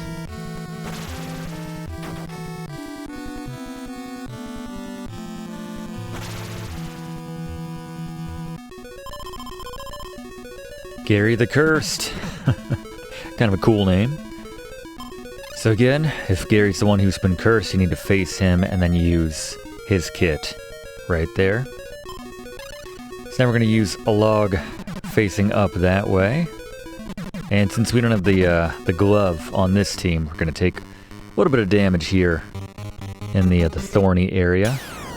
Not a big deal in case you couldn't tell, but ghoul.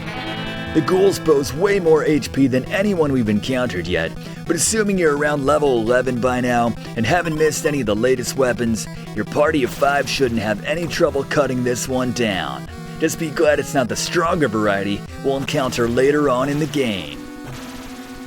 Say it again. Thank you, Blaze. I'll say it again. Well, I'll say thank you, Blaze, again, but I'll also say I love the animations on the enemies in this game. There's not a ton of enemies, but so boats for 2. At most, you can put 4 party members between the 2 boats. So first, we're going to row down here and grab the very important shovel with our team of 2 down here, even though they don't have any gloves on them. And then return to the boat, and we're down here on our own, so we'll just either run from this or just deal with it ourselves. I think we got this. One more turn should get it done. Mathematically. And with the shovel in the inventory, just row straight north from there to find this tiny little island where we'll find the memorial grave site right here.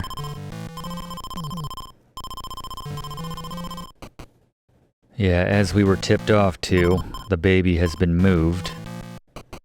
So try digging first with that shovel, And then you need to use 28 prey points, so aim for on the higher end of that midway point, assuming you're on the same level as we are at this point.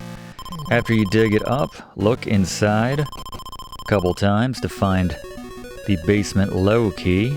So grab this, don't swap it out for the shovel, we'll still need that in a little bit. And now we're gonna head back. There's another person we can talk to in the bottom left, but they don't say anything worthwhile, so that's the extent of our business here at the lake.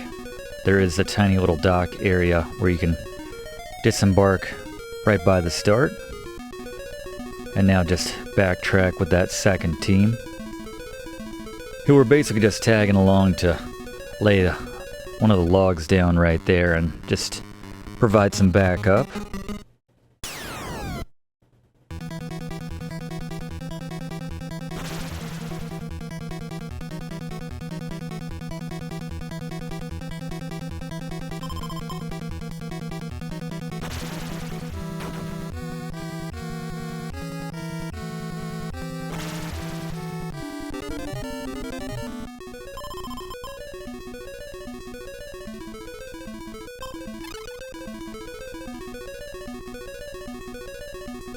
I'm gonna swap that pick out for the axe. We won't need the axe for the rest of the game.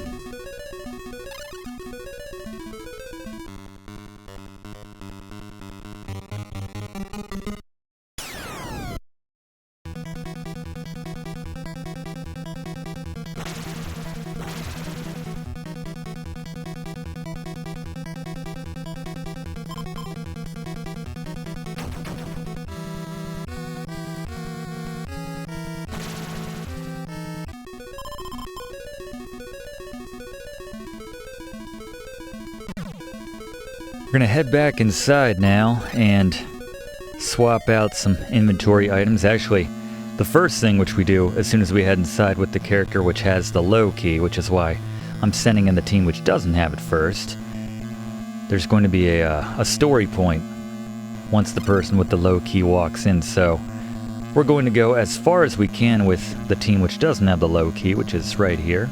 Now we're going to switch to the Class and Blaze team and just cut our way through here. And as soon as you come through here, Mora, also known as Yamamura, a mysterious old man who is very excited to see that we've secured the low key. So at this point, the person in front of the team will break off and you'll just be following this older gentleman as he knocks this statue out of the way. I didn't know it was that easy. Makes me feel a little embarrassed now. He made that look pretty easy. So some clown dug up her baby. So that ghost lady that we saw at the start, she's been looking for her child. Turns out someone dug up the body. And everyone's been looking for it.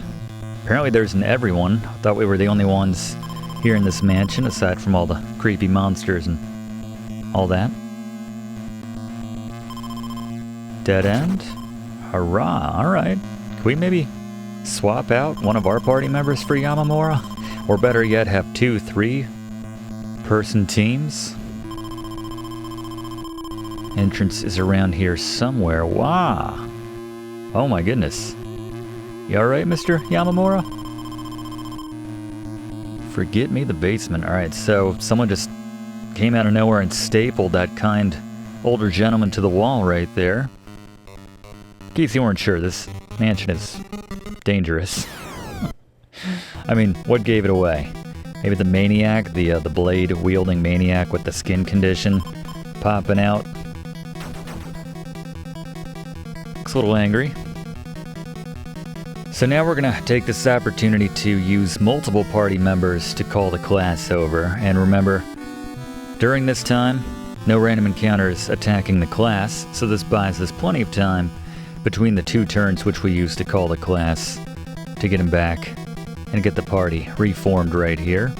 Just ran out before he could get there, but that second call, and there you go. That's pretty much, unless you've been actively trying to keep the 2 teams separated in the name of exploring the mansion maybe a bit more, or just making things more dangerous, then that's pretty much the longest break between two party members we'll have for the remainder of the game, so.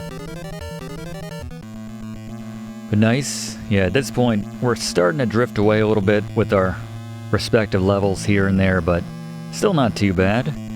So let's reunite the class and Blaze here. Just a second.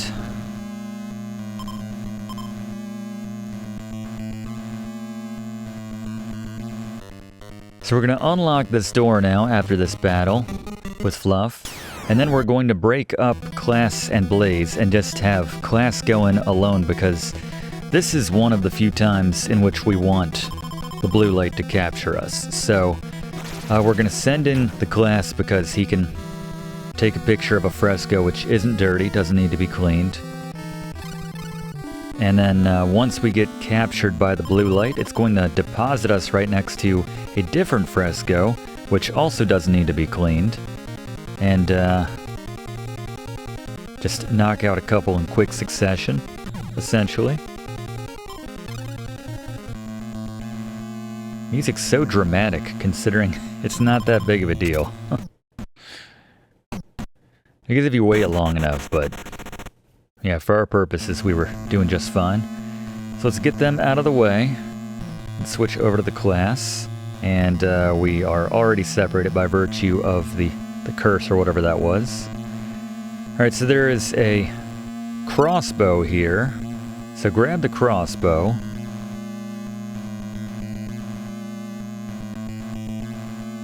And then unlock this door right here.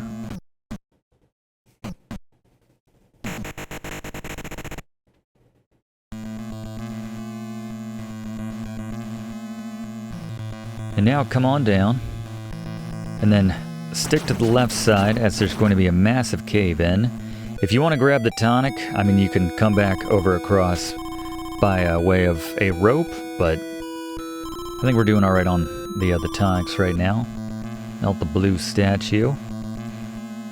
So just waiting to be captured by the blue light. And then puts us right next to another room with a blue light, so let's quickly use our camera once again to grab another clue. My wife killed a child for a playmate. My goodness. There's another pipe right there. And we're clearly being carried by the blue light, not putting any weight on that floor, and yet it still caves in. Thankfully, in this room, we can still pop on over and upgrade Gary's soul sword to a long sword. And then don't need another one of the heavy axes. We'll get one more long sword for the Class in just a moment, actually. Actually, in the room which the Class got deposited to during that last blue light. Actually going to use this as a hassle-free opportunity to go ahead and reconnect the Class with Blaze in here. I can only imagine what the first team's thinking as Blaze runs right by. It's like, no, wait, we want you to help us? Oh, okay, fine, we'll catch up with you. Alright, so before we join that team, push this statue to the left here into the blood, and you'll find yourself the nondescript. Swap out the wood, we don't need it right now. But the nondescript tool, which we'll need in just a second, and also late in the game. Very late in the game, actually. Use it on the final boss. Bit of a spoiler there, but that's one of 4 items which we'll need to complete the game.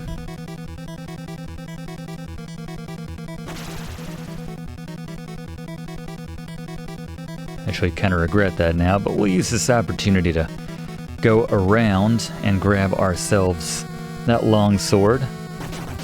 And watch out for the Indiana Jones style boulder right there. We get out of the way, there we go. Swap this out for our final upgrade. Everyone should be doing pretty well now with long swords and heavy axes until we get the next batch of upgrades. There's another crossbow right there. It's basically the same as a rope, only you can use it to retrieve party members as well. That'll be useful relatively late in the game, actually, for saving some lives, hopefully.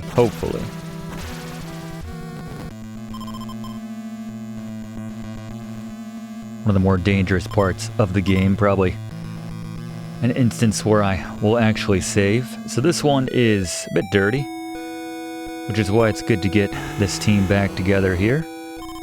Vacuum it up. Take another picture for another clue here. Let's see what we got this time. Use at the site with 4 stones. Okay, they didn't say what to use, but I got you covered. It's right where we entered, climbed down the rope ladder, which we now have a quick shortcut to, thanks to Yamamura.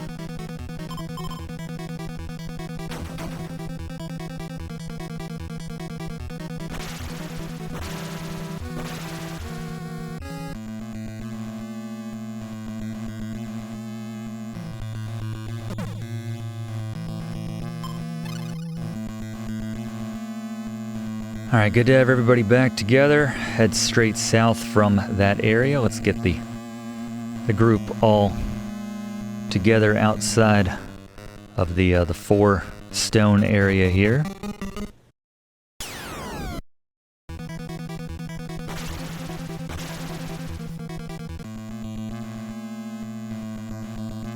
So stand here in the dirt and use the tool, and a hidden passage will appear just to the right.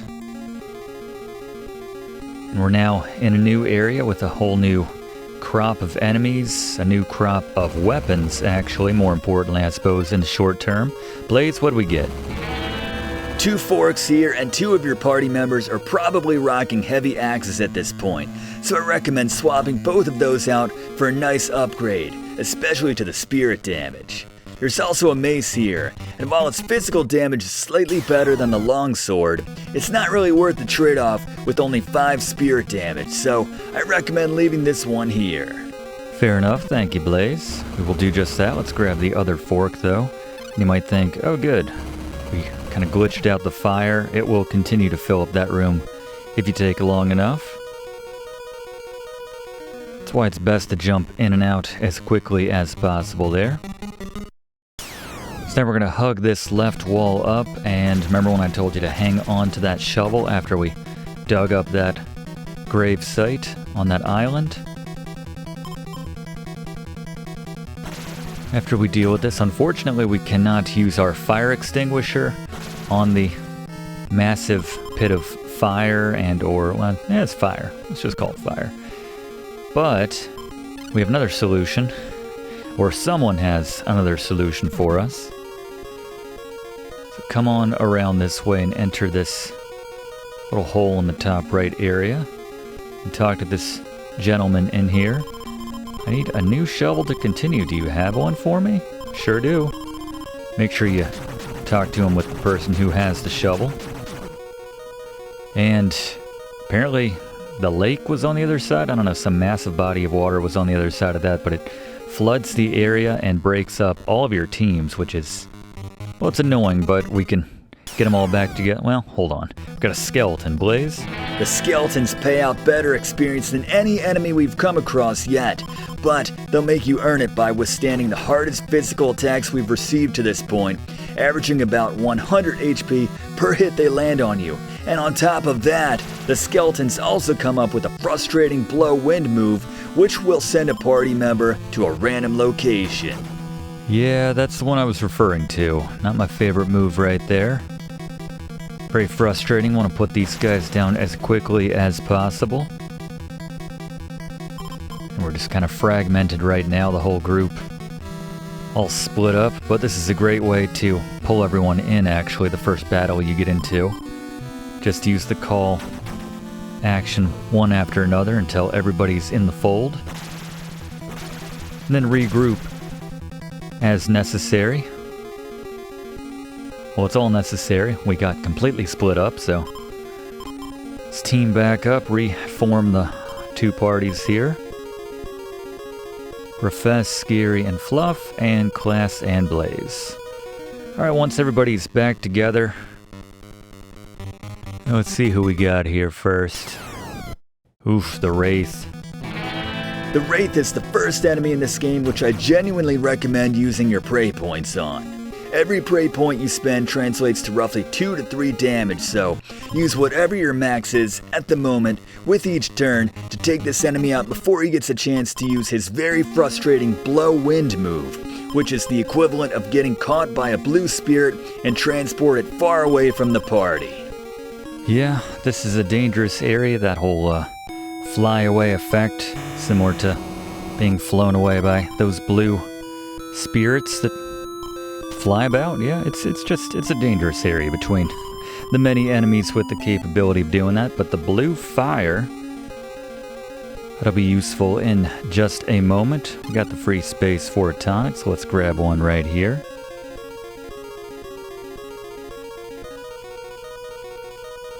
And lots of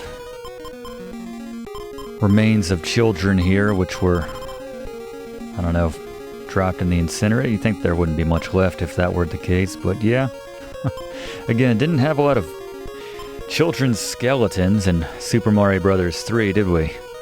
This game is in a class of its own in more ways than one. But let's unlock this door now with this key. Thank goodness Fluff brought this key, by the way. What a boon. Getting a lot of use out of this one. Traces of blood. Fire X right there to put out the flames. Again, whenever you want to use that, the fire's not too big of a deal. Tonic offsets that pretty handily, but let's pick up some of the wood here, as you'll see in just a moment.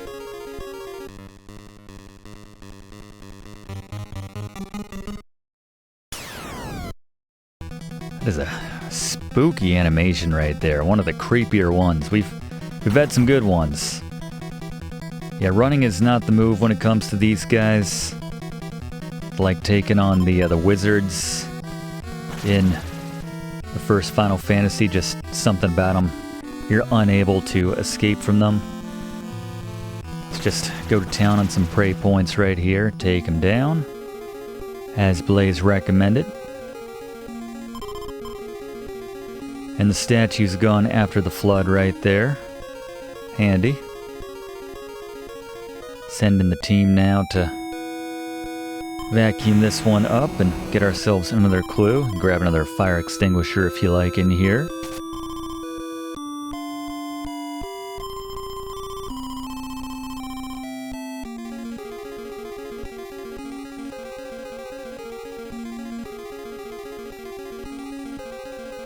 So unlock this top door of the 2 now, and we're going to make use of that piece of wood which we just picked up to grab ourselves an item. There's also a weapon in here which we're going to like if you take the bottom path of the 2 first. Let's give this one to the professor. Blaze, what do we got now? The flash knife? We keep hitting new records on these weapons, I love it. The strongest knife in the flash knife boasts an impressive 77 physical damage to go with that respectable 32 spirit damage, so pop this on to take the place of one of those long swords. Thank you, Blaze. Done and done. So let's come up here and lay that piece of wood down here, and probably a good idea to separate from the team, especially if you're a team of 3 people right here. Just make sure the person that has the open inventory space is the one going over there to grab that item. And this is where it kind of does my head in a little bit, but we can take a team of 2 across safely. Pick up the gem, which we will need. Actually got a clue from one of the frescoes about using a blue gem or something along those lines. I'm going to use that on that similar blue kind of, well, whatever it was over there on the right that's blocking that one door.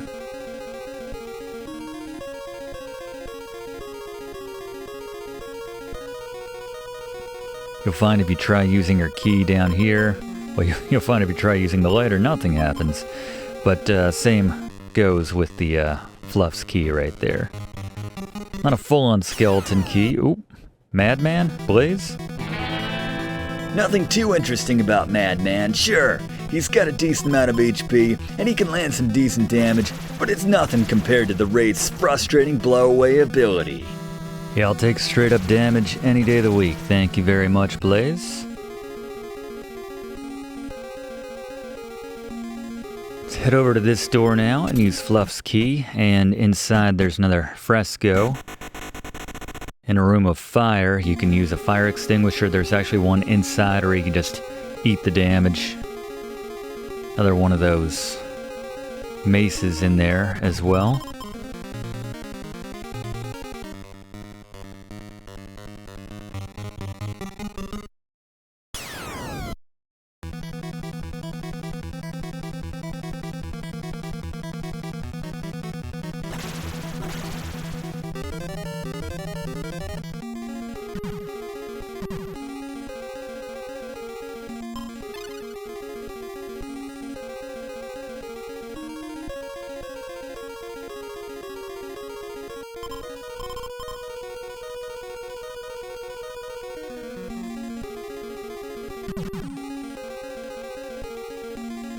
Going to skip the mace, as it's still not a upgrade as far as I'm concerned to anything which we're working with right now. It's gotta be difficult to vacuum a fresco when you're literally on fire. Credit to Blaze right there, and class you for taking that picture under less than ideal circumstances.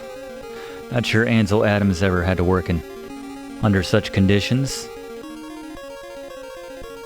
Come over here to this kind of blue flame right here and use that gem which we picked up not too long ago.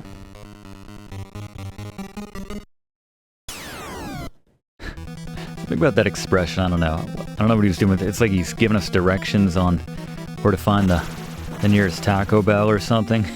I'm not really sure what he's doing there. It's simultaneously an animation which makes me laugh, but also I feel like is on the short list for scariest enemy on the entirety of the Famicom/NES. But yes, he's telling us how to get to Taco Bell. But let's open this door and come on through, and there is the infamous incinerator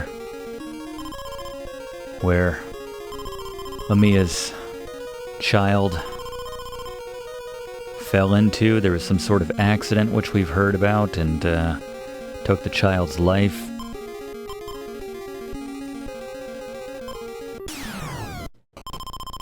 Incinerator, the children burned. Said something about Mamiya burning other children as a playmate. Obviously lost her mind after losing her child. But it's pretty dark. Obviously a darker story than we encountered in DuckTales, to be sure. I think that's you gotta be careful with the flame positions when you bring another team on the screen after switching away from the first team.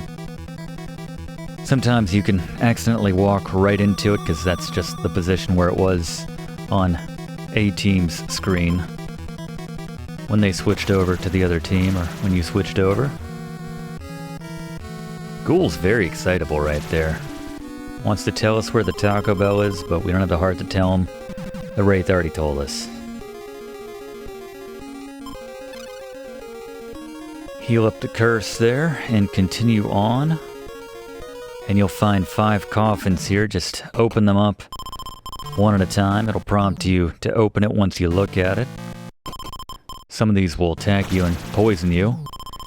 Easy fix though, especially when it's Gary himself. Some of these are just skeletons, which don't attack you, but one of these will contain a key, and it's randomized every time.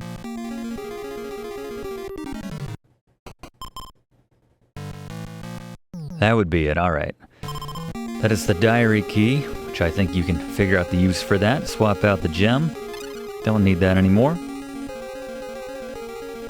And at the end of these train tracks, there is a fun little cart. 2-person cart, I think it is. And it's just, they had the rowboat mechanic already in the game, so they thought, hey, let's put in a second vehicle. Completely unnecessary, but for whatever it's worth, there it is. You can hop in with a couple characters there, but Anyway, while we're working our way back to the diary, just follow along and let's go to Fluff for a Fluff fact about Sweet Home. I referenced the film on which this game is based when discussing the translations earlier. The film chronicles the same story of a small film crew which enters the abandoned mansion of the famous artist Ichiro Mamiya to restore his frescoes and create a documentary on the artist and his works, but immediately experience paranormal events upon entering.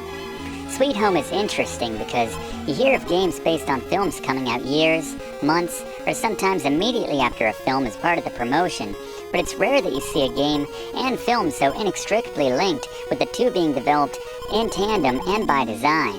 While debates used to persist about which came first, the film was released in January of 1989, whereas the game came out 11 months later in December of that year. The game was even promoted in a trailer ahead of the film in its VHS and Laserdisc release. It's rare, though, that the director and producer of the film become so involved in the game's development, as was the case for Sweet Home's film and game producer, Juzo Itami, who made the film available to the game's director at Capcom, Takeru Fujiwara, all throughout the development process. Speaking of producer Juzo Itami, he alienated the film's director, Kiyoshi Kurosawa, following the film's theatrical release. Not to be confused with or related to one of the most influential filmmakers of all time, Akira Kurosawa, Kiyoshi Kurosawa was incensed when the film's producer Itami reshot, edited, and significantly altered the film following its theatrical release for its home video and television releases. While the film was an early stepping stone in Kurosawa's career, the film is regarded more of a Itami film than Kurosawa, which might account for the greater action, thrills, gore, and special effects, as relative to Kurosawa's slow-paced, psychological horror style, which he would later be critically acclaimed for in films like Cure. Kurosawa was so upset that he took legal action against Itami, which was unheard of in Japanese culture at the time, but ultimately lost his suit. As such, Itami's cut is the sole version available today. Thank you very much, Fluff. Anyone see the film, by the way? Have not seen the film myself. Might need to after this class, but working our way back up, and you saw that we entered the diary room and read the diary, used the key on the diary. I should point out, the diary basically hinted that we can move these statues, I suppose, but for what it's worth, you don't actually have to read the diary to move these statues down south on the veranda, which we encountered earlier. You just need to unlock it. Doesn't matter at all, but I just thought it's mildly interesting. But being that we only have one rope right here, be very careful, by the way, not to box yourself in with these statues right here. Open them and push them as such. I want to do a save before you try going across there, just in case you do happen to mess it up and box yourself in. But after you use the crossbow to get one team across, unteam with the person with the crossbow and go back across and grab the rest of them, and then reform as necessary on the other side there. Just trying to be very careful with these statues. Shouldn't be one of the trickiest parts of this game, but if you fumble the execution of this, then yeah, you're gonna have to reload. Never a good time.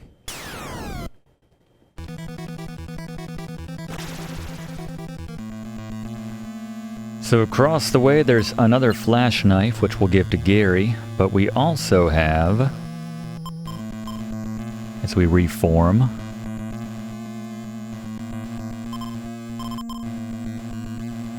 we're going to use the low key on that door once we figure out the weaponry here, by the way.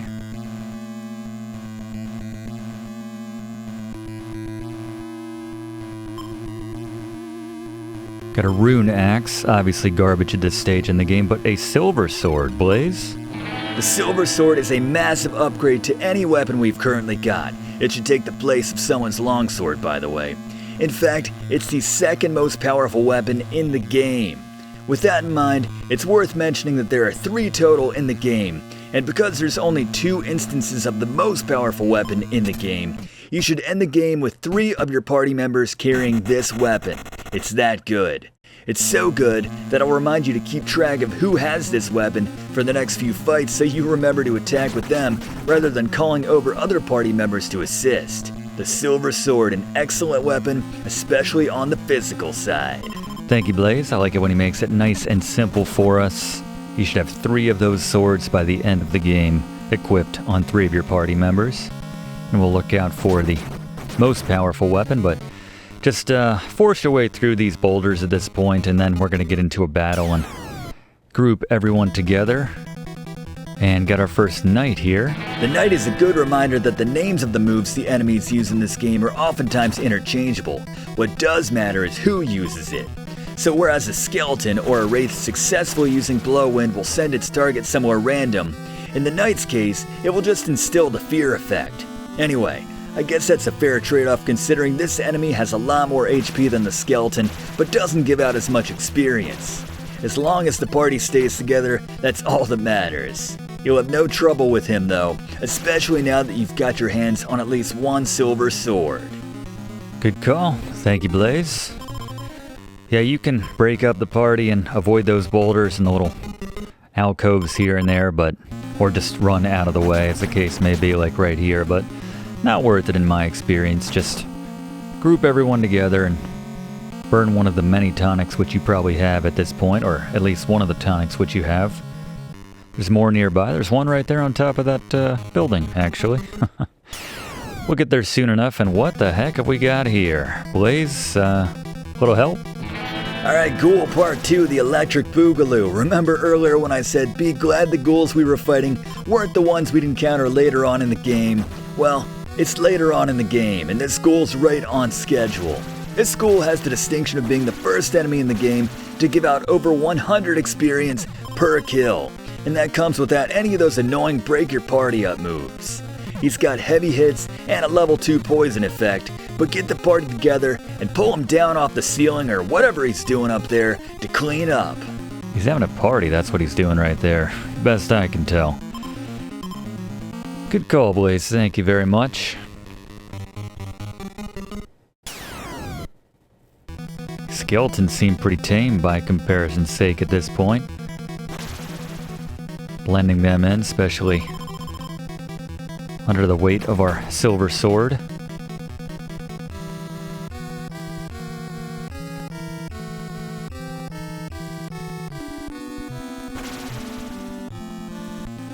Alright, so at this point we're going to take the class and Blaze around to this side and use the bow to cross over here. And then back up top, and once again. And that's how we access the tonic right here. You can go around to the top through the other door, but yeah, once you hit that ice, you'll slide down. Unless you've got one of the pickaxes there to use that. But yeah, once you drop down into that little section of bodies, I guess, down at the bottom, you start taking damage. But this is the opposite entrance to the area here. Just a little safer to come in from the right rather than having to line anything up, and you're in control of the situation right there. It'll also split up your party if you fall into those bodies as well, so just frustrating all around. If we can completely avoid that, that's what we should do. Alright, so once you grab that to replace your tonic, go up and around to the right here after we heal up Fluff.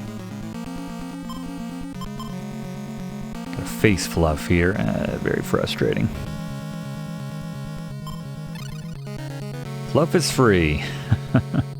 I like that. Put that on a t-shirt. Let's go up and around to the right now.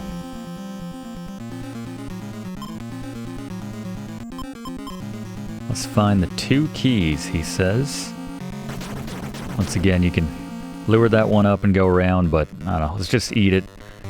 We have a lot of HP at this stage in the game. You can see no one's really posing too much of a threat to us. As long as you don't run from every battle, which I don't really know why you would do it in this game. The random encounters aren't too bad. It gets a little, I don't know, a little tedious, I guess, reuniting and regrouping the teams constantly. But, I don't know, you get used to it, and it's kind of a neat mechanic, as I praise something we've been doing for the last couple hours. 2 hours in. Before we head down into that door, let's swap out Fluff's fork for a cut axe. At this point in the game, the cut axe will be an upgrade to just about anything you've got outside of the silver sword.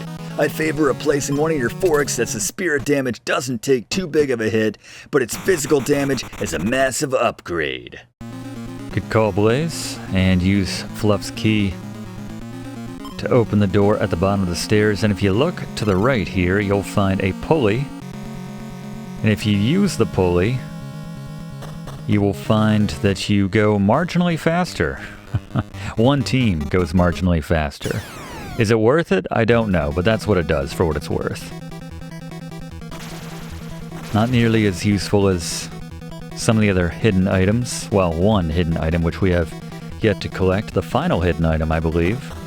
Another chance to grab yourself some more wire and chocolate/meds and matches or whatever that was, just in case anybody died. But again, no one's died, and if they did, you reload it, so everyone is at perfect health in your game. So come on down here and torch this rope. It's been a while since I've got to use my trusty lighter.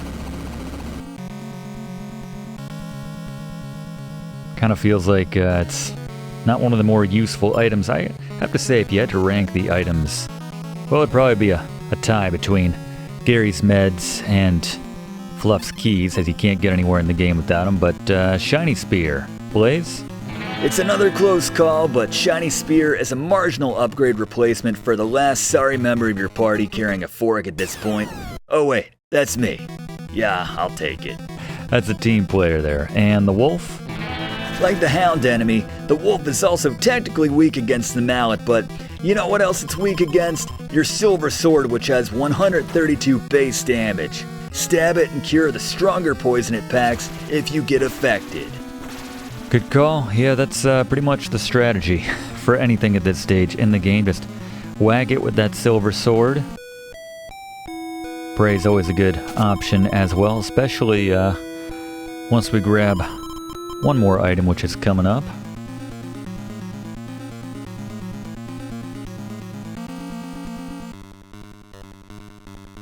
So now we're going to work our way back up the stairs, back to that main area where we were just at, and going to be unlocking another door which leads to a different ice area to grab ourselves the first of 3 candles which we need. Not the wax candle, but a blue candle. Not the blue candle, not Legend of Zelda blue candle style, but need 3 of these to advance the game and access one of the final areas of the game. Well, the final area of the game, better said. But yeah, we have some work cut out for us before we get there. Not there yet.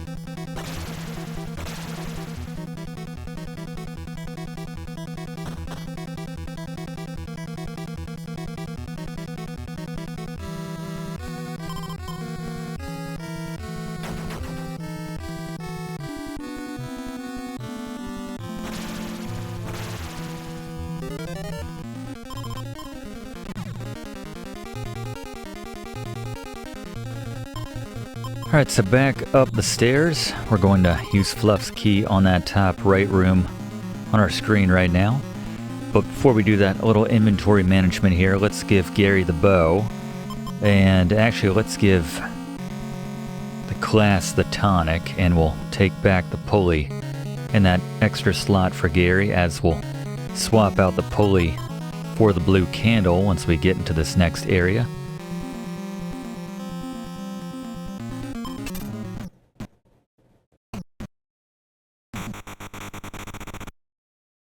So you need to drop down the ice in just the right spot, second from the left.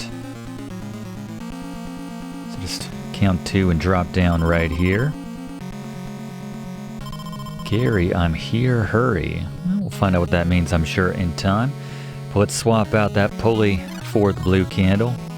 Just looks like a children's toy right there, the pulley. Yeah, the extra speed, not really all that necessary. Make sure you regroup with everyone before you go. Pull yourself across there, as the ice tends to break everybody up. And unlock this door once you pull yourself across to the bottom right. And you pop out and mind the blue spirits here. Dive Gary. Nice having Gary in charge of the team for once. Oh, that didn't work out. 5 damage. They never really adjust that either. You could be whatever level we're on at this point and have, you know, probably 1,000 HP when we're maxed out. Just a drop in the bucket. Not that big. Even on level 1, it wasn't that big of a deal when something would be dropping in on us. But keep moving to the right here. And yeah, there's always 3 of these in quick, rapid succession. Keep going to the right here, and oh my goodness, actual people that are alive and not kind of ghosting around and being killed right in front of us. These are the servants' quarters right here, the servants' room, I suppose. Talk to everybody. There you go, servants' quarters. It's relatively safe, I hope. I don't know. Go just right through that door to the left, and something might fall on your head and kill you. I don't know what your HP situation is like. Random NPC, but... So unlock this door here with Fluff's key, and this will be a little shortcut for us now back to that last area. You can see, just connects, and now the other party can reach us. Let's head down here and burn this rope, and then clear the way for another fresco.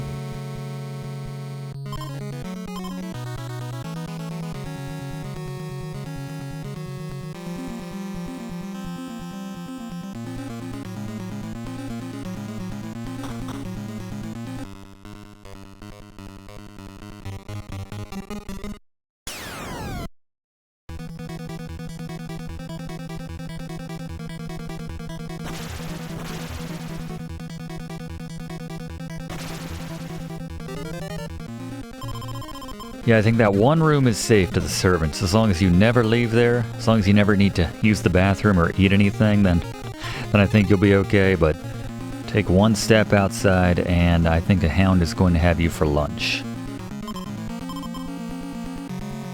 But now let's bring the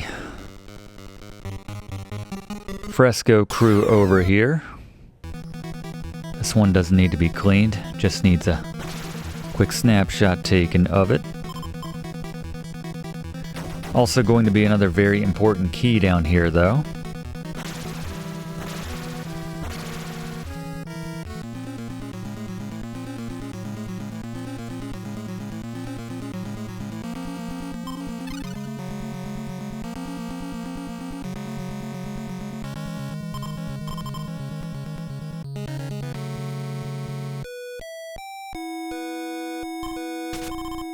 See what we got this time. The tomb was broken. She's possessed the house. Well, that one was pretty obvious. I don't think we need a fresco to tell us that one. Alright, so be very careful in this room, as the blue lights are very difficult to avoid here. Got a nice shot of the broken glass with the camera. I do that all the time, but come on down here very quickly.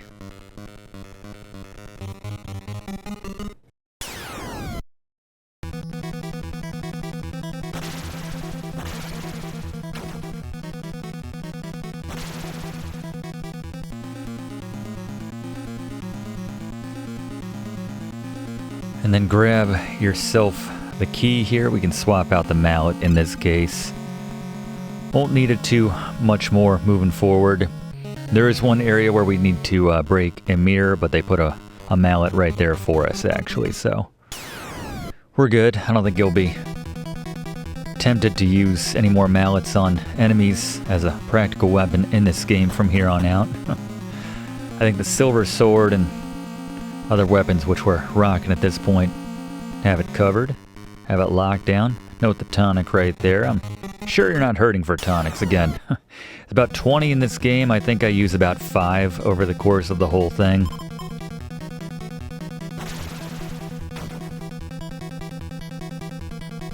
Like Fluff says, safety in numbers. That really is that's the key to the whole thing. No pun intended, given Fluff's special item, but yeah, you keep everyone together and battles become a lot more manageable.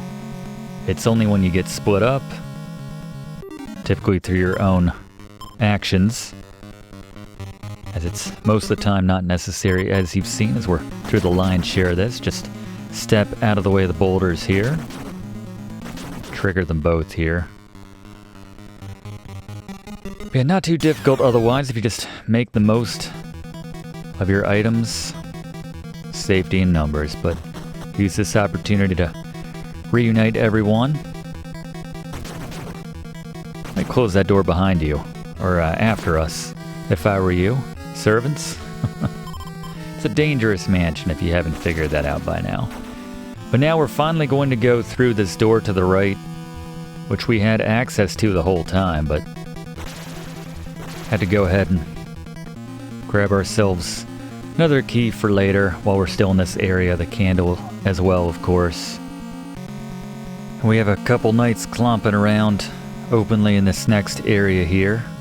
And gonna do a little inventory management, just a couple swaps here and there between Blaze and Gary as we aim to grab ourselves the second blue candle here. And while we're sorting all this, just follow along and let's go to Fluff for another Fluff fact on Sweet Home.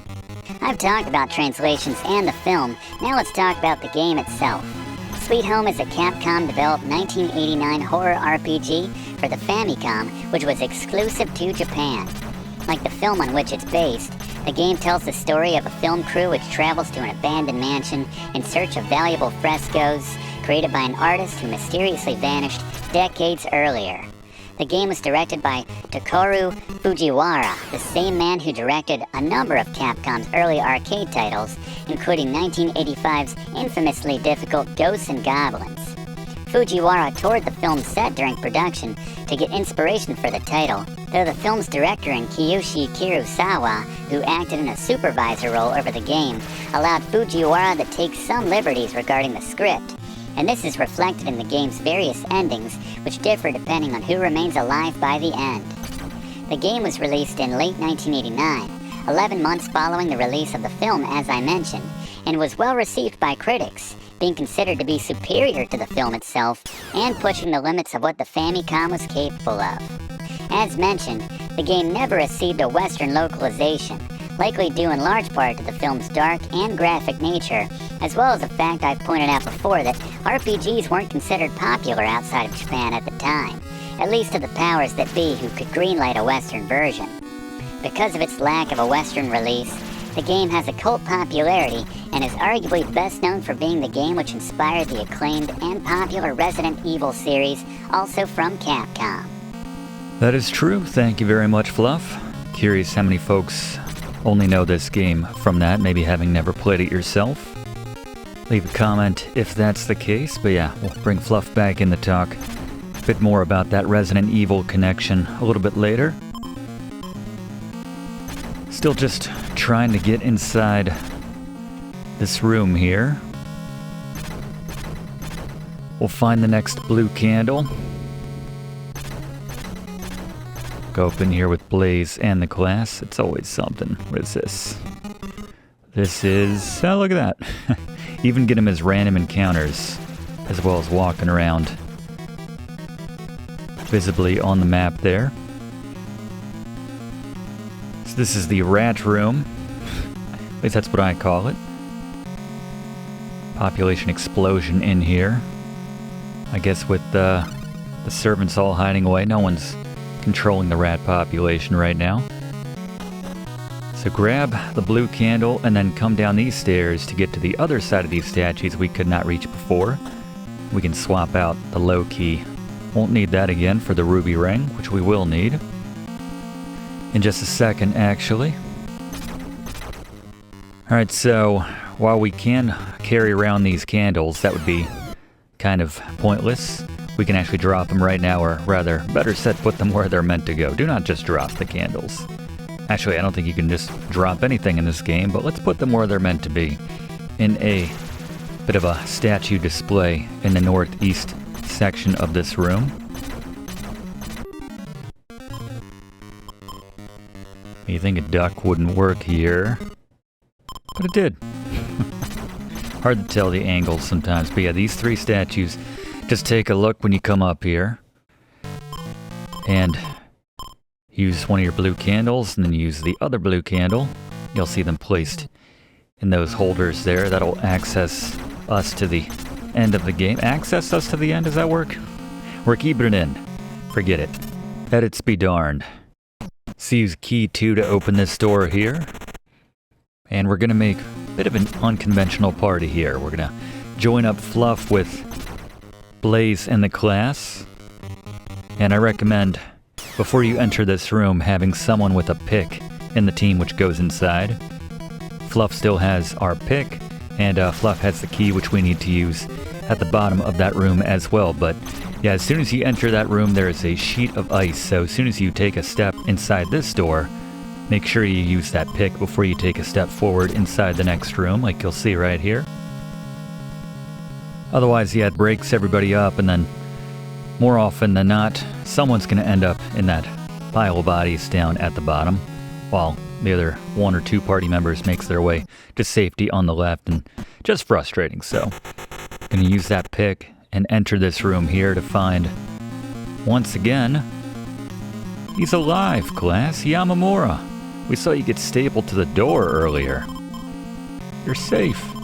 You've done well. Now enter her room by the lower right door. Good luck. Now go. We're going to swap out Blaze's shiny spear for the cut axe here, and then give the ring to whoever already has the other ring, because we'll need that character to have both rings here in just a second. So the jade ring goes to the class who already has the ruby ring, and then there's some picks to get yourself back out of here. But let's check the fresco, and I want to point out that if you try to go to the bottom right of the room and walk on top of that sofa, it creates a kind of weird one-way warp which sends you back to the dining room.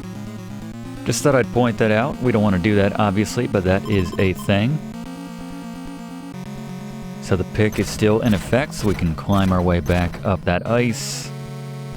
And now, let's split back up and go back to things making sense with our Profess, Gary, and Fluff team.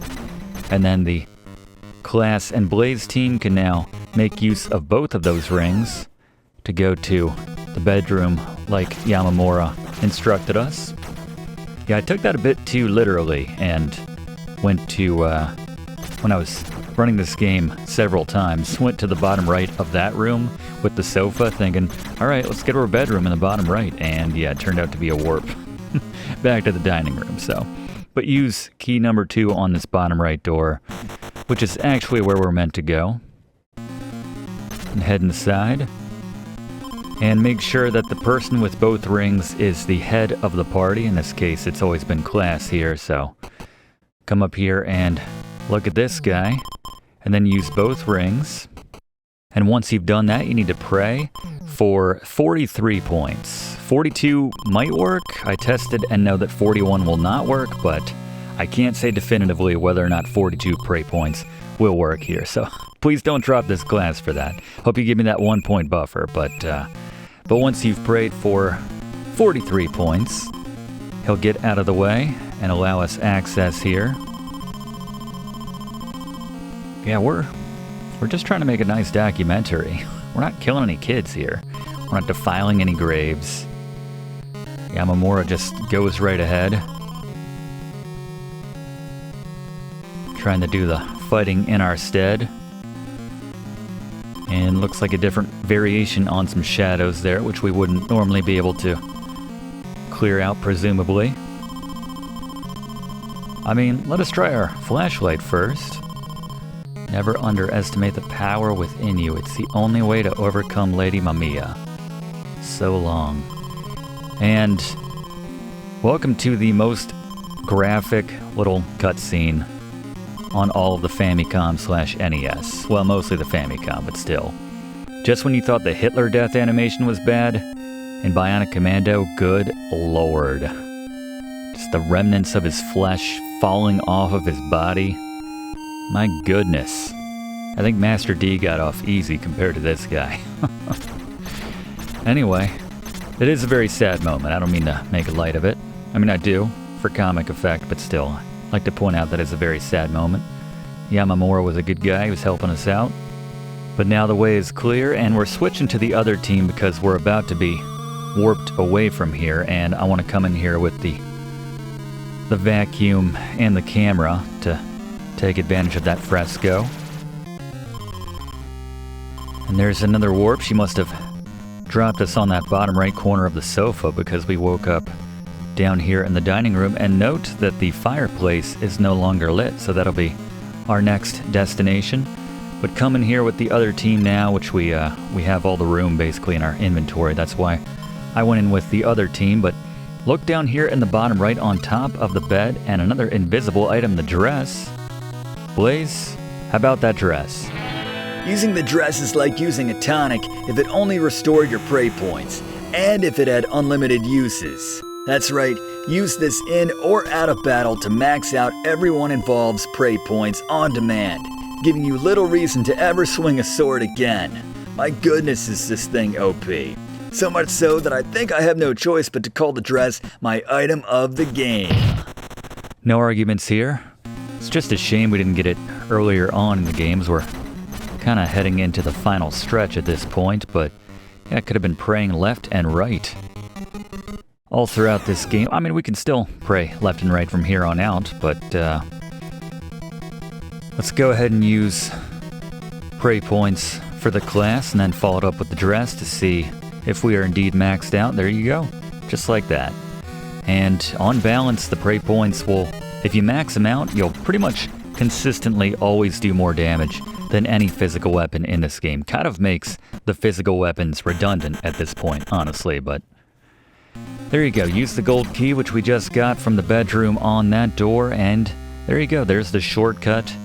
That door we could never open back in the, well, that last room there. But now let's enter that unlit fireplace and look right here, and you'll find the first of 3 slides which we need to access an area. Let's see who we got here. Oh my goodness. Some of these animations. Blaze, what do we got? Now that we've got the dress, it's time to flaunt it on enemies like the Ghost. That's right, it's open season on prey points, so laugh at his pathetic 530 HP and pray them back to wherever they came from in 3, if not 2 moves. Just watch out for that blow wind, as this one will still send you away. There you go. Alright, so with that one slide which we recovered right there, we're going to exit back out to the main hall where we kind of started the game and make use of that gold key to access some areas we could not access before. The remaining 2 slides which we need to recover are actually not too far away from the beginning areas of the game, just behind locked doors we couldn't get to without the gold key. There's a fresco this way, and I added Fluff just because he's going to swap out an item to get that slide. First one we can recover, or the second one overall, is going to be back in that kind of lightning hallway, as I like to call it. If you recall, there was one final locked door which we could not open before. And the gold key is just what we need to access the second of the 3 slides. Kind of a joke at this point, the enemies in these weaker areas that they throw at us, but you gotta take that shortcut with the bottom right door right there.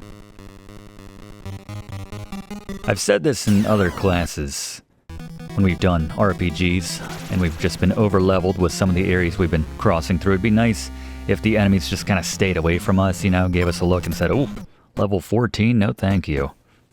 I think they would know better, but seize the gold key on this door here.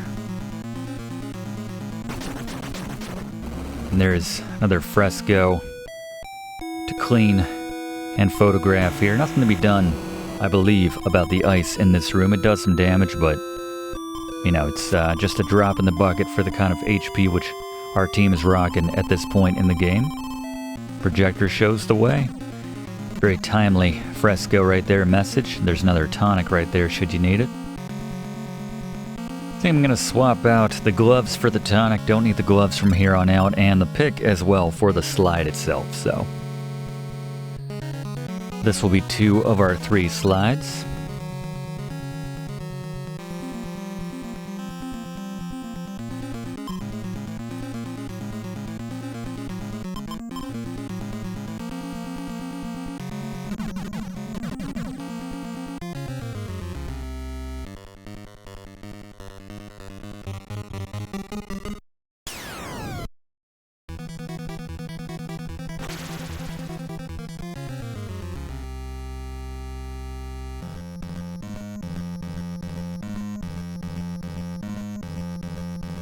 The other slide we need is actually in an area where you don't need the gold key, but there were some statues blocking the way which we didn't know how to move until, I guess, this point in the game. So you might remember this screen. It's outside, and actually there's some shadows here we can knock out with that flashlight as well. Get out of here, worms. I'll give the worms a break. They probably have a more difficult time realizing how OP we are compared to them at this stage in the game, but let's use our flashlight one last time here on these shadows. Just create a little way through for the other team, as we have one more fresco outside in this area as well to check out. Oh, one more for this part of the game.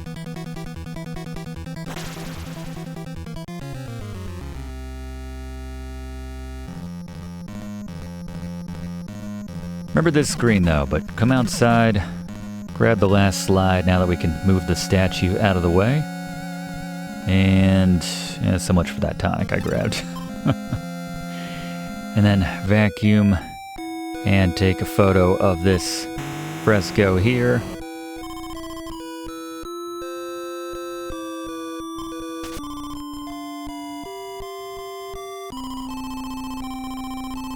Three memories open the way. That is the 3 slides which we'll be using.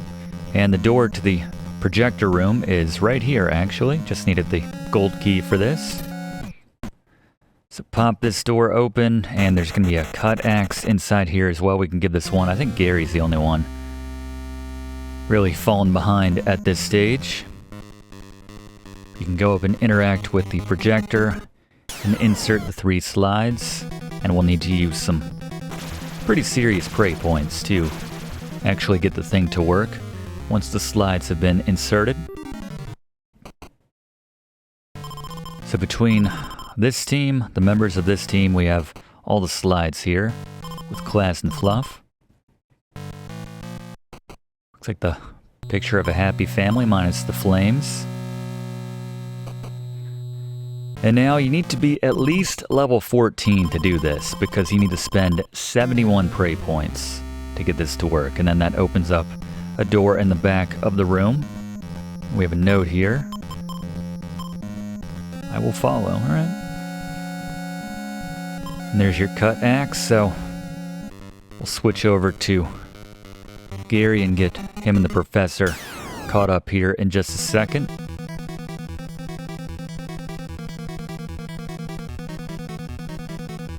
And there's 2 more silver swords right along this path as well, so our offensive capabilities are about to take a huge leap forward. But again, kind of redundant as I pointed out, given that we now have the dress, but just play along, you know.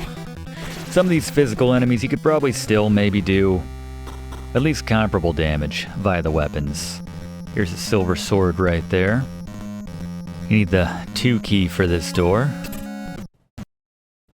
You think Fluff would just have maybe a key ring, which he could slide all these onto and save some inventory space, but not the case. I can see, you know, some of these, like in a minute we're going to pick up a literal coffin and carry that around in our inventory. I can see that taking up a slot, but come on.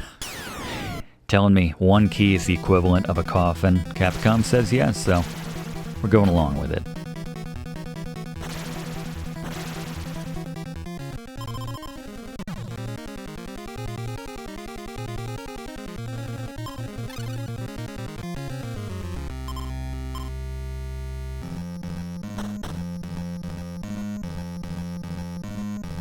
Grab this sword for the Profess. Very nice jump there over the flash knife. And then there's one more silver sword out here. Now we're finally in that area above the area with the fountain. Remember when all the water, or whatever that was, turned to blood? That's what we're looking down on from here. And you can see, remember I pointed out a key at the top, which you couldn't access until very late in the game? Well, here we are. Still fighting the relatively weak enemies of this area, just taken down with a single hit at this point. Here's the iron key, the final key which we'll need here in this game, so grab that. You can actually read that note from the top level, which is kind of silly, but...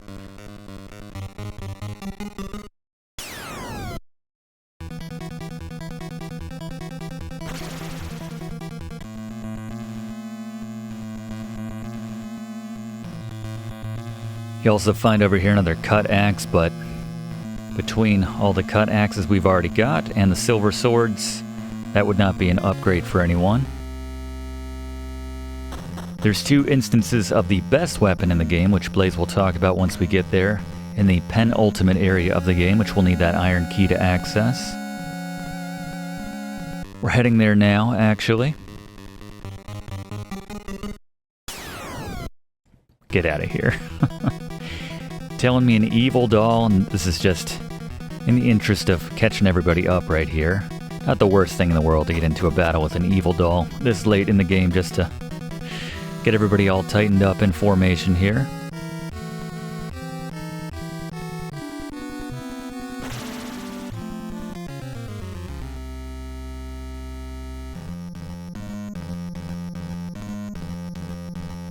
And the door is actually up and to the right here. It's the final locked door of this area.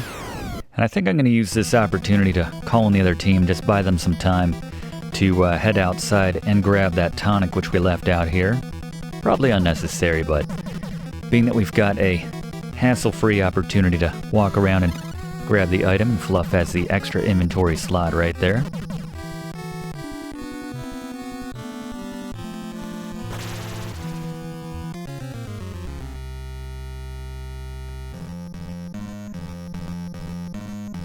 We'll be using the iron key to unlock this door here.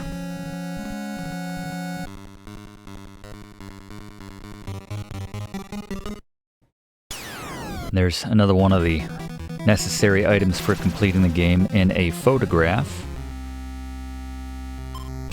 in this upcoming area as well. You need 4 items to complete the game. Already mentioned the tool earlier. You need a photo. We'll need the diary as well, which we can just go back and grab. I didn't feel like carrying it around for the entirety of the game. But use key 2 on this door, and we'll find that photograph I just mentioned, as well as the final blue candle, which we'll need to access the final area of this game. Getting very close, class. Hope you're getting excited. I know I am. Another tonic there for you, should you need it. I don't know why I keep saying that. I know if you're playing along, you don't need it. More than enough tonics in this game. They probably could have halved the tonics, but again, if you're experimenting, if you're exploring, then you probably need more tonics than if you're taking the most direct route through the game. And you'll see we swapped out our 2 key for that tonic. Don't need the 2 key anymore. Just like we don't need the flashlight anymore, so let's swap that out for that final blue candle.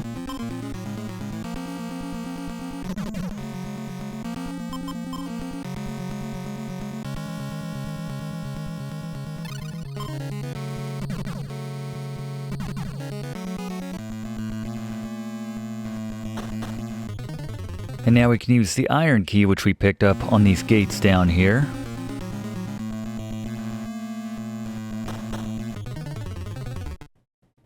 Here in the dungeon area.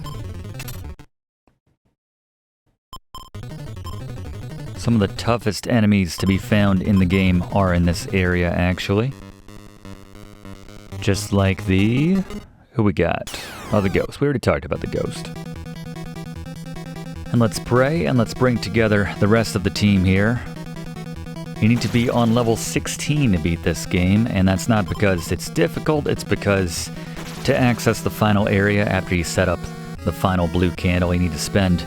There's a requisite number of prey points which you need to access the final area once you get those candles in place, and you need to be at least level 16 in order to make that happen. So we might need to do just a touch of grinding back in that final area, just outside that door, outside of the 3 statues. Probably attack some of those knights which spawn in on their own, but the pitchfork, this will certainly help our efforts in doing that. Let's give that to Gary and Blaze.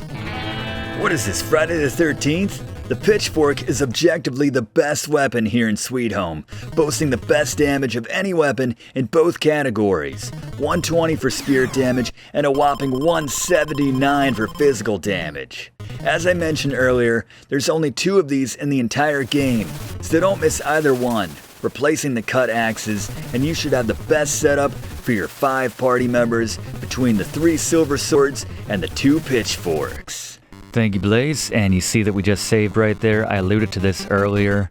This is probably the most dangerous part of this game because in terms of losing a character, having someone die outside of maybe a battle which goes wrong or something, but once you enter here, and make sure you have your other team situated, the team with the bow, situated on top of that little plank there with the other exit of the room, but you can grab the second pitchfork right there in the sand. So well worth coming in here, but clean up this fresco here, use the camera. And you'll see the trap of the room begins to activate here. And the 3 members of the team start to spiral around in this quicksand, which is sucking them towards that center area. So you gotta use the bow to retrieve your party members from the quicksand here before they drop down into that center area there in the funnel, at which point they will die. So 2 for 2. Just gotta grab the class now. Come on. Come on now. Can't let the class die after what happened in Oregon Trail. Not again. Not on my watch. 5th time's a charm. Whew. There we go. Told you we'd keep you alive, class. All right. So at this point, we're going to split up the team members, or better said, we're just going to continue on with the class and Blaze, so they can photograph what I believe is the final fresco in the game, actually. We're going to switch to Fluff here and leave him behind. No hard feelings.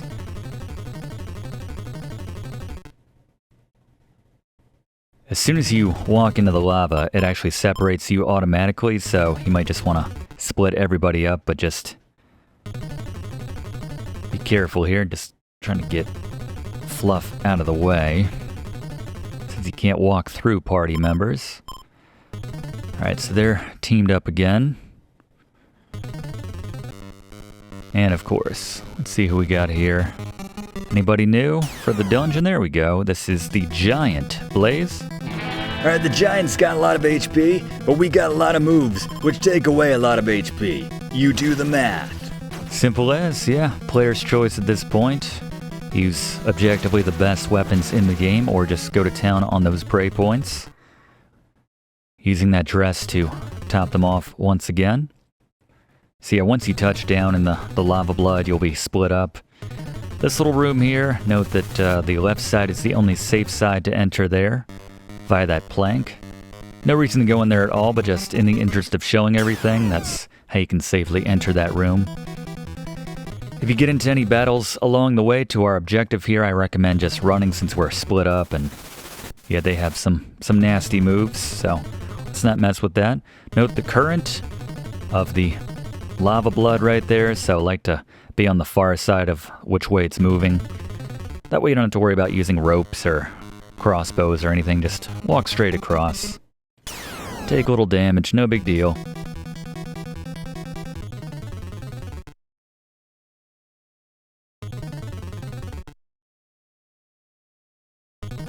And you'll need one final inventory slot for this room here to grab yourself the final item that is that aforementioned coffin.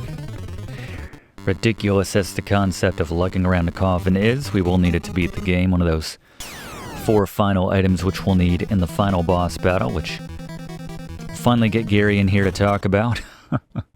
Might be a record for a class in which Gary has appeared, but in terms of never showing up or how late he's shown up in our class. One last fresco though, we need both of our team members here, very fittingly, to vacuum it off first. And take one last picture. Let's see what this one says. Blue flames in hand. Not very useful. Alright, so the actual coffin is just random here, so we're just gonna approach each of these and move until it actually lets you pick up a coffin, and that's the real one. So if you try moving any of the others, it'll say, well, what do you want me to do? You've already got it, so. We will need to use this mallet here just for a second, so let's come over here and use it to smash the mirror to give us a little quick exit out of here. And you can see a little shortcut back to this area. And now we can just go through to the right and access the final area where the blue candles are. The altar where we put the blue candles is located. One last thing though is we need to grab ourselves the diary. So, that is the 4th item. So you need to make sure you have the tool, the diary, the photograph, and the coffin. Those are the 4 items necessary for completing this game in that final battle. So, just very quickly run up and grab that, actually.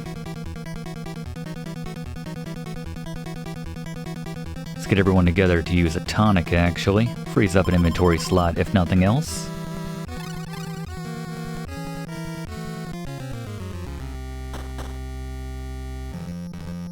So now everyone's topped off in terms of their health, and only order of business left is to grab the diary and then go ahead and, which is just up here in case you forgot, and then go to that altar again, or the 3 statue area, put in that final blue candle, light them, use the pray points, and then we're into that final area of the game and ready to take on the final boss. It's been a good class, I have to say. Still rocking the hounds in this area. Guess I appreciate that for continuity's sake. Let's grab the diary now and put it in that empty slot which used to be occupied by that tonic.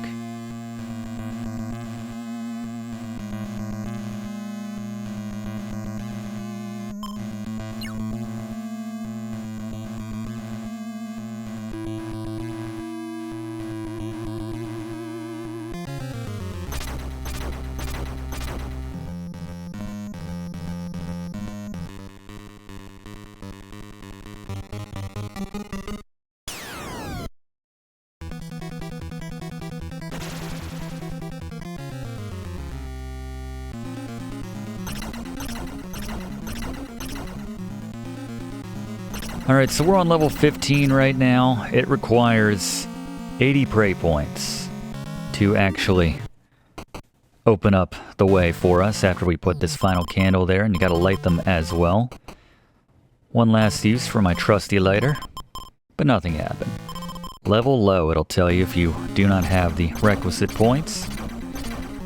So we just need to do a little bit of grinding to get that final level here for Professor. Whoever hits it first, doesn't really matter.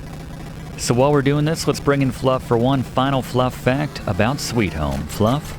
I mentioned earlier how Sweet Home is arguably best known for being the main inspiration for Capcom's popular Resident Evil series.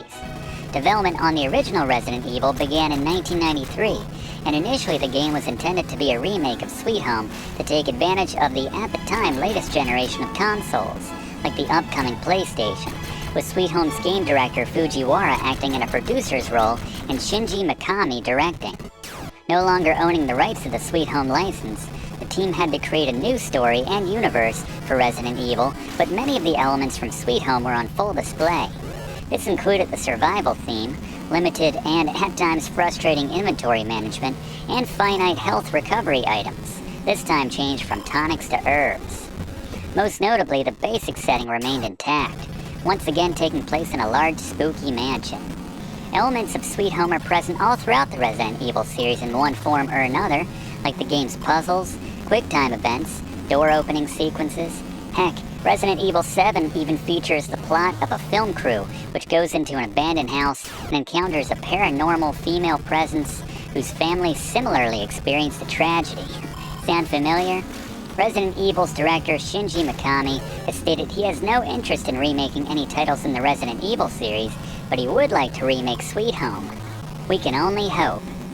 Yes, we certainly can. Thank you very much, Fluff. Excellent work today. I would definitely play a modern console version of this game. I think that would be a very good time. This might be the final battle, though, to get us over the hump here. Let's see, there it is. Profess, level 16. So let's use the max number of prey points here to hit that 80 requisite. It's flickering. By the way, just yet another example of the beautiful artwork in this game, just pushing the system to its limits. But let's enter the new opening which was formed and quickly move and hide underneath this overhang here because there are some lights in this room which will, again, send us far away where we don't want to be. And there's a whole mess of them. There's like 6 of them which are moving around, so it's easier to just come in here guerrilla style with just one character. And once you come up here, you will find Gary. Blaze? I better be nice about what I say here, considering Gary's about to come in here in a second with the strategy for taking down the final boss, but the strategy is the same for any one of the clones you face. They all have 420 HP. What did they clone us back when we were level 8 or something? But anyway, nothing fancy here. Weapons or prey points will put down the lesser versions of us. As you take your final few steps to the final boss here in Sweet Home, good luck. Excellent work today, Blaze. That was his final appearance for this one, aside from what he's gonna do in this upcoming battle. So, just trying to thread the needle here, avoiding, as we have another overhang and a chance to catch our breath, just avoiding those lights. But let's get the rest of the party in that area and up close as, yeah, the final boss is just ahead here. They're giving us hints on the 4 items which we need to use as we get closer. In that order, actually, but again, we'll let Gary take it. Wait for these to cross over, and then gonna make a break for it once they start circling about. And every time we take down another one of the clones, you can see the platform fills in, so we can access the final area. Going this way, I think we're only gonna fight 3 of the different clones, but yeah, they're not a challenge. Get the other team backing us up here, and then we're gonna have to move quite quickly after this battle. Make sure we don't get sucked away. By the way, there's a lot of screen flashing involved in the final battle, so just be aware of that. You'll find they'll tend to target the player you're currently controlling, or the team you're currently controlling. There's Blaze. Looking good, Blaze. Just a reminder, in case you forgot, just you and I class are the male members of the party. Otherwise, it's all ladies. But anyway, this is the final area here, and doesn't matter if they touch us once we're engaging in this final battle. Call the other team as soon as possible, but let's finally go to our resident boss expert, Gary. It's Scary Gary's Boss Beaters. Alright, before I get started, let's give a hand to my man Blaze for stepping up huge in this class.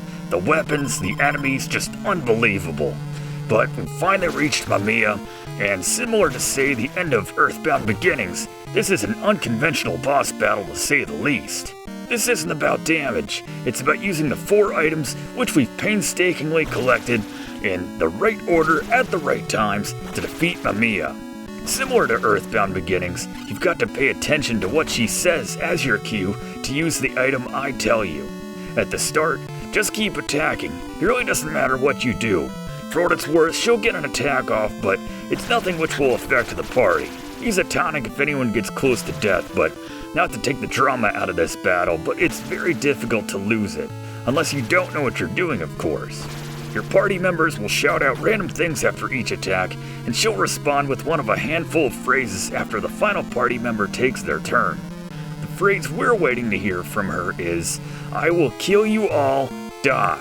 She'll deliver this at randomly at the end of your turn, so this could be immediate or it could take a few turns, but regardless, whenever you hear it, this is your cue to use the tool item with whoever is holding it. In this case, I believe it's the professor. After you use it, there will be a flash. After everyone else has done their attacks, which again, don't really matter right now, she'll say, "Go away, be gone from here." This is your cue to now use the photo with whatever party member is holding it. At the end of that sequence, she'll cry, "Wah!" Now it's time to pray, so have everyone pray this turn. After the first one lands, she'll transform into her second and final phase. She'll shout, "You shall die," for a couple turns in a row. Just keep attacking her. Now we're waiting for her to say, "Ichiru loves me." Once she does, use the diary. She'll say, "Oh," at the end of that turn, at which point it's time to pray again. You'll see more flashes, just keep attacking her until she says, at the end of one of your turns, "My baby," or some variation of that. At this point, use the coffin. After some more flashes, once you get your next turn, pray one last time with all you've got. Once one of those prayers lands, the battle will end, and congratulations, you have beaten Sweet Home. Good work, Gary. Thank you. And yes, one more round of applause for Blaze. I agree. I think Square would be quite happy with this as an animation for one of their enemies and one of the early Final Fantasy titles right here. Just can't say enough good things about the artwork in this game. Well, everything about this game, but certainly the artwork here as we just like that. Oh, have I been the problem this whole time? I should have just read the diary. Oh well. We're praying now as Gary recommended.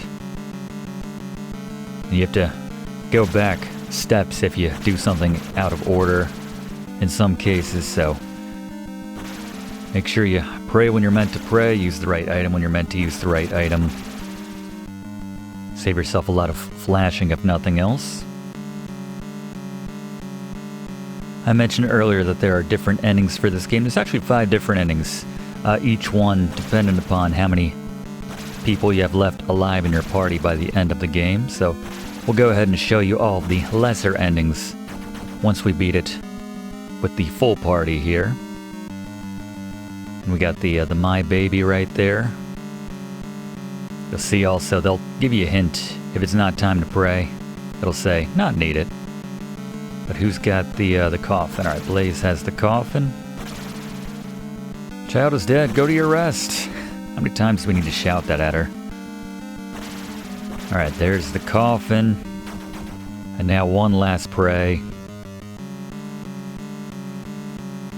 to give her soul peace.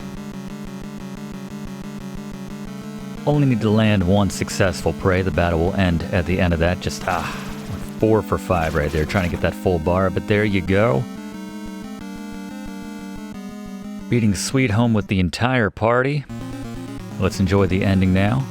You're safe, Lady Mamiya said you were here. She is at peace now, and the estate is serene once more. Follow me.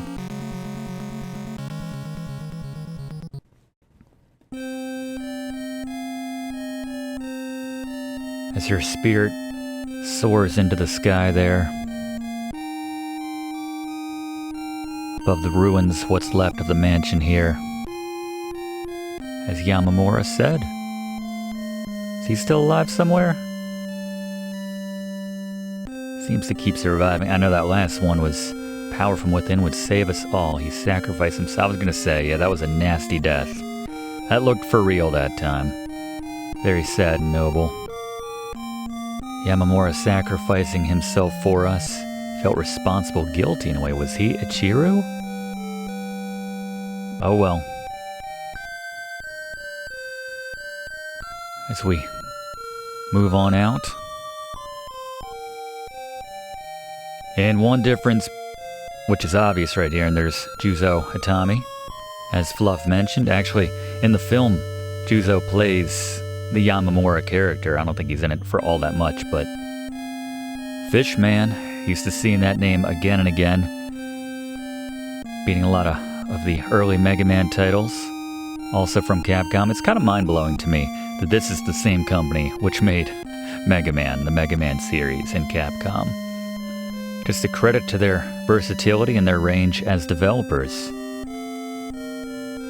Good work on. Yes, obviously one thing which will differ depending on how many party members are still alive at the end is the number of party members shown here escaping the mansion. The ones who serve, there's Kiyoshi Kurosawa. Presented by Capcom. Just an excellent title, and then of course the number of survivors will walk out. We had all 5, but the main thing which changes every time is this kind of little stinger here at the end. So the mansion will always explode.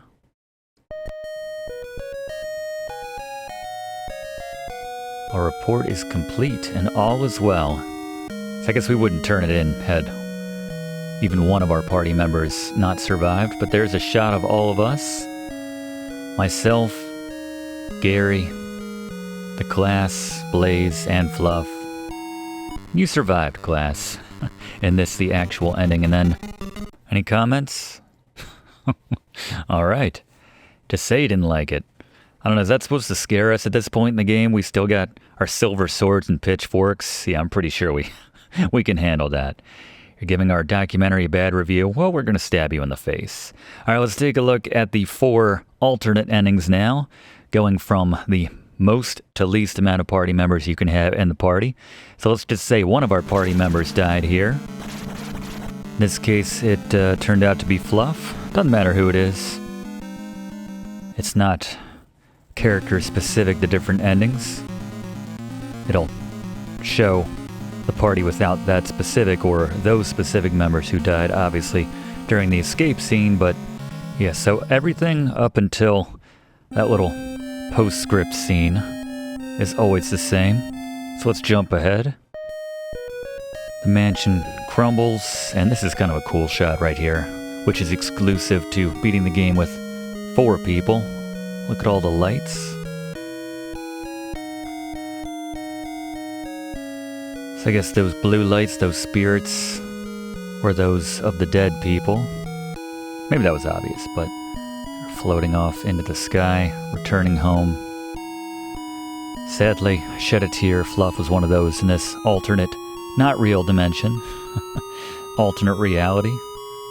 I wish we all survived. There you go. Some nice music here. But now let's jump ahead and run it again, this time with 2 party members down. This time Fluff and Gary, I guess, by the looks of it. Once again, everything's the same up until that final scene. So let's jump ahead again. And this is probably the lamest of all of them. The survivors left to start new lives. But only 3 were able to escape.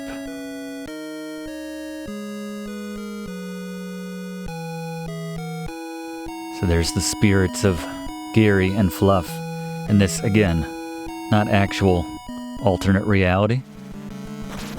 Very underwhelming, but this time let's run it with just myself and you, class. Blaze died in this one, just the 2 of us now. And once again, let's jump ahead. And this one is pretty much identical to the 3 survivors. The 2 and 3 survivors, basically the same, only you see the extra blue light crossing the screen there at the end.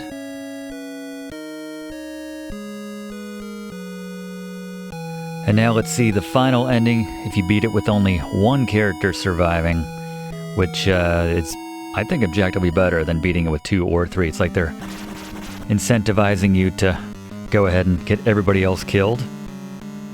Once again, this is all the same, just with 1 sad, lonely character here making their way out of the mansion.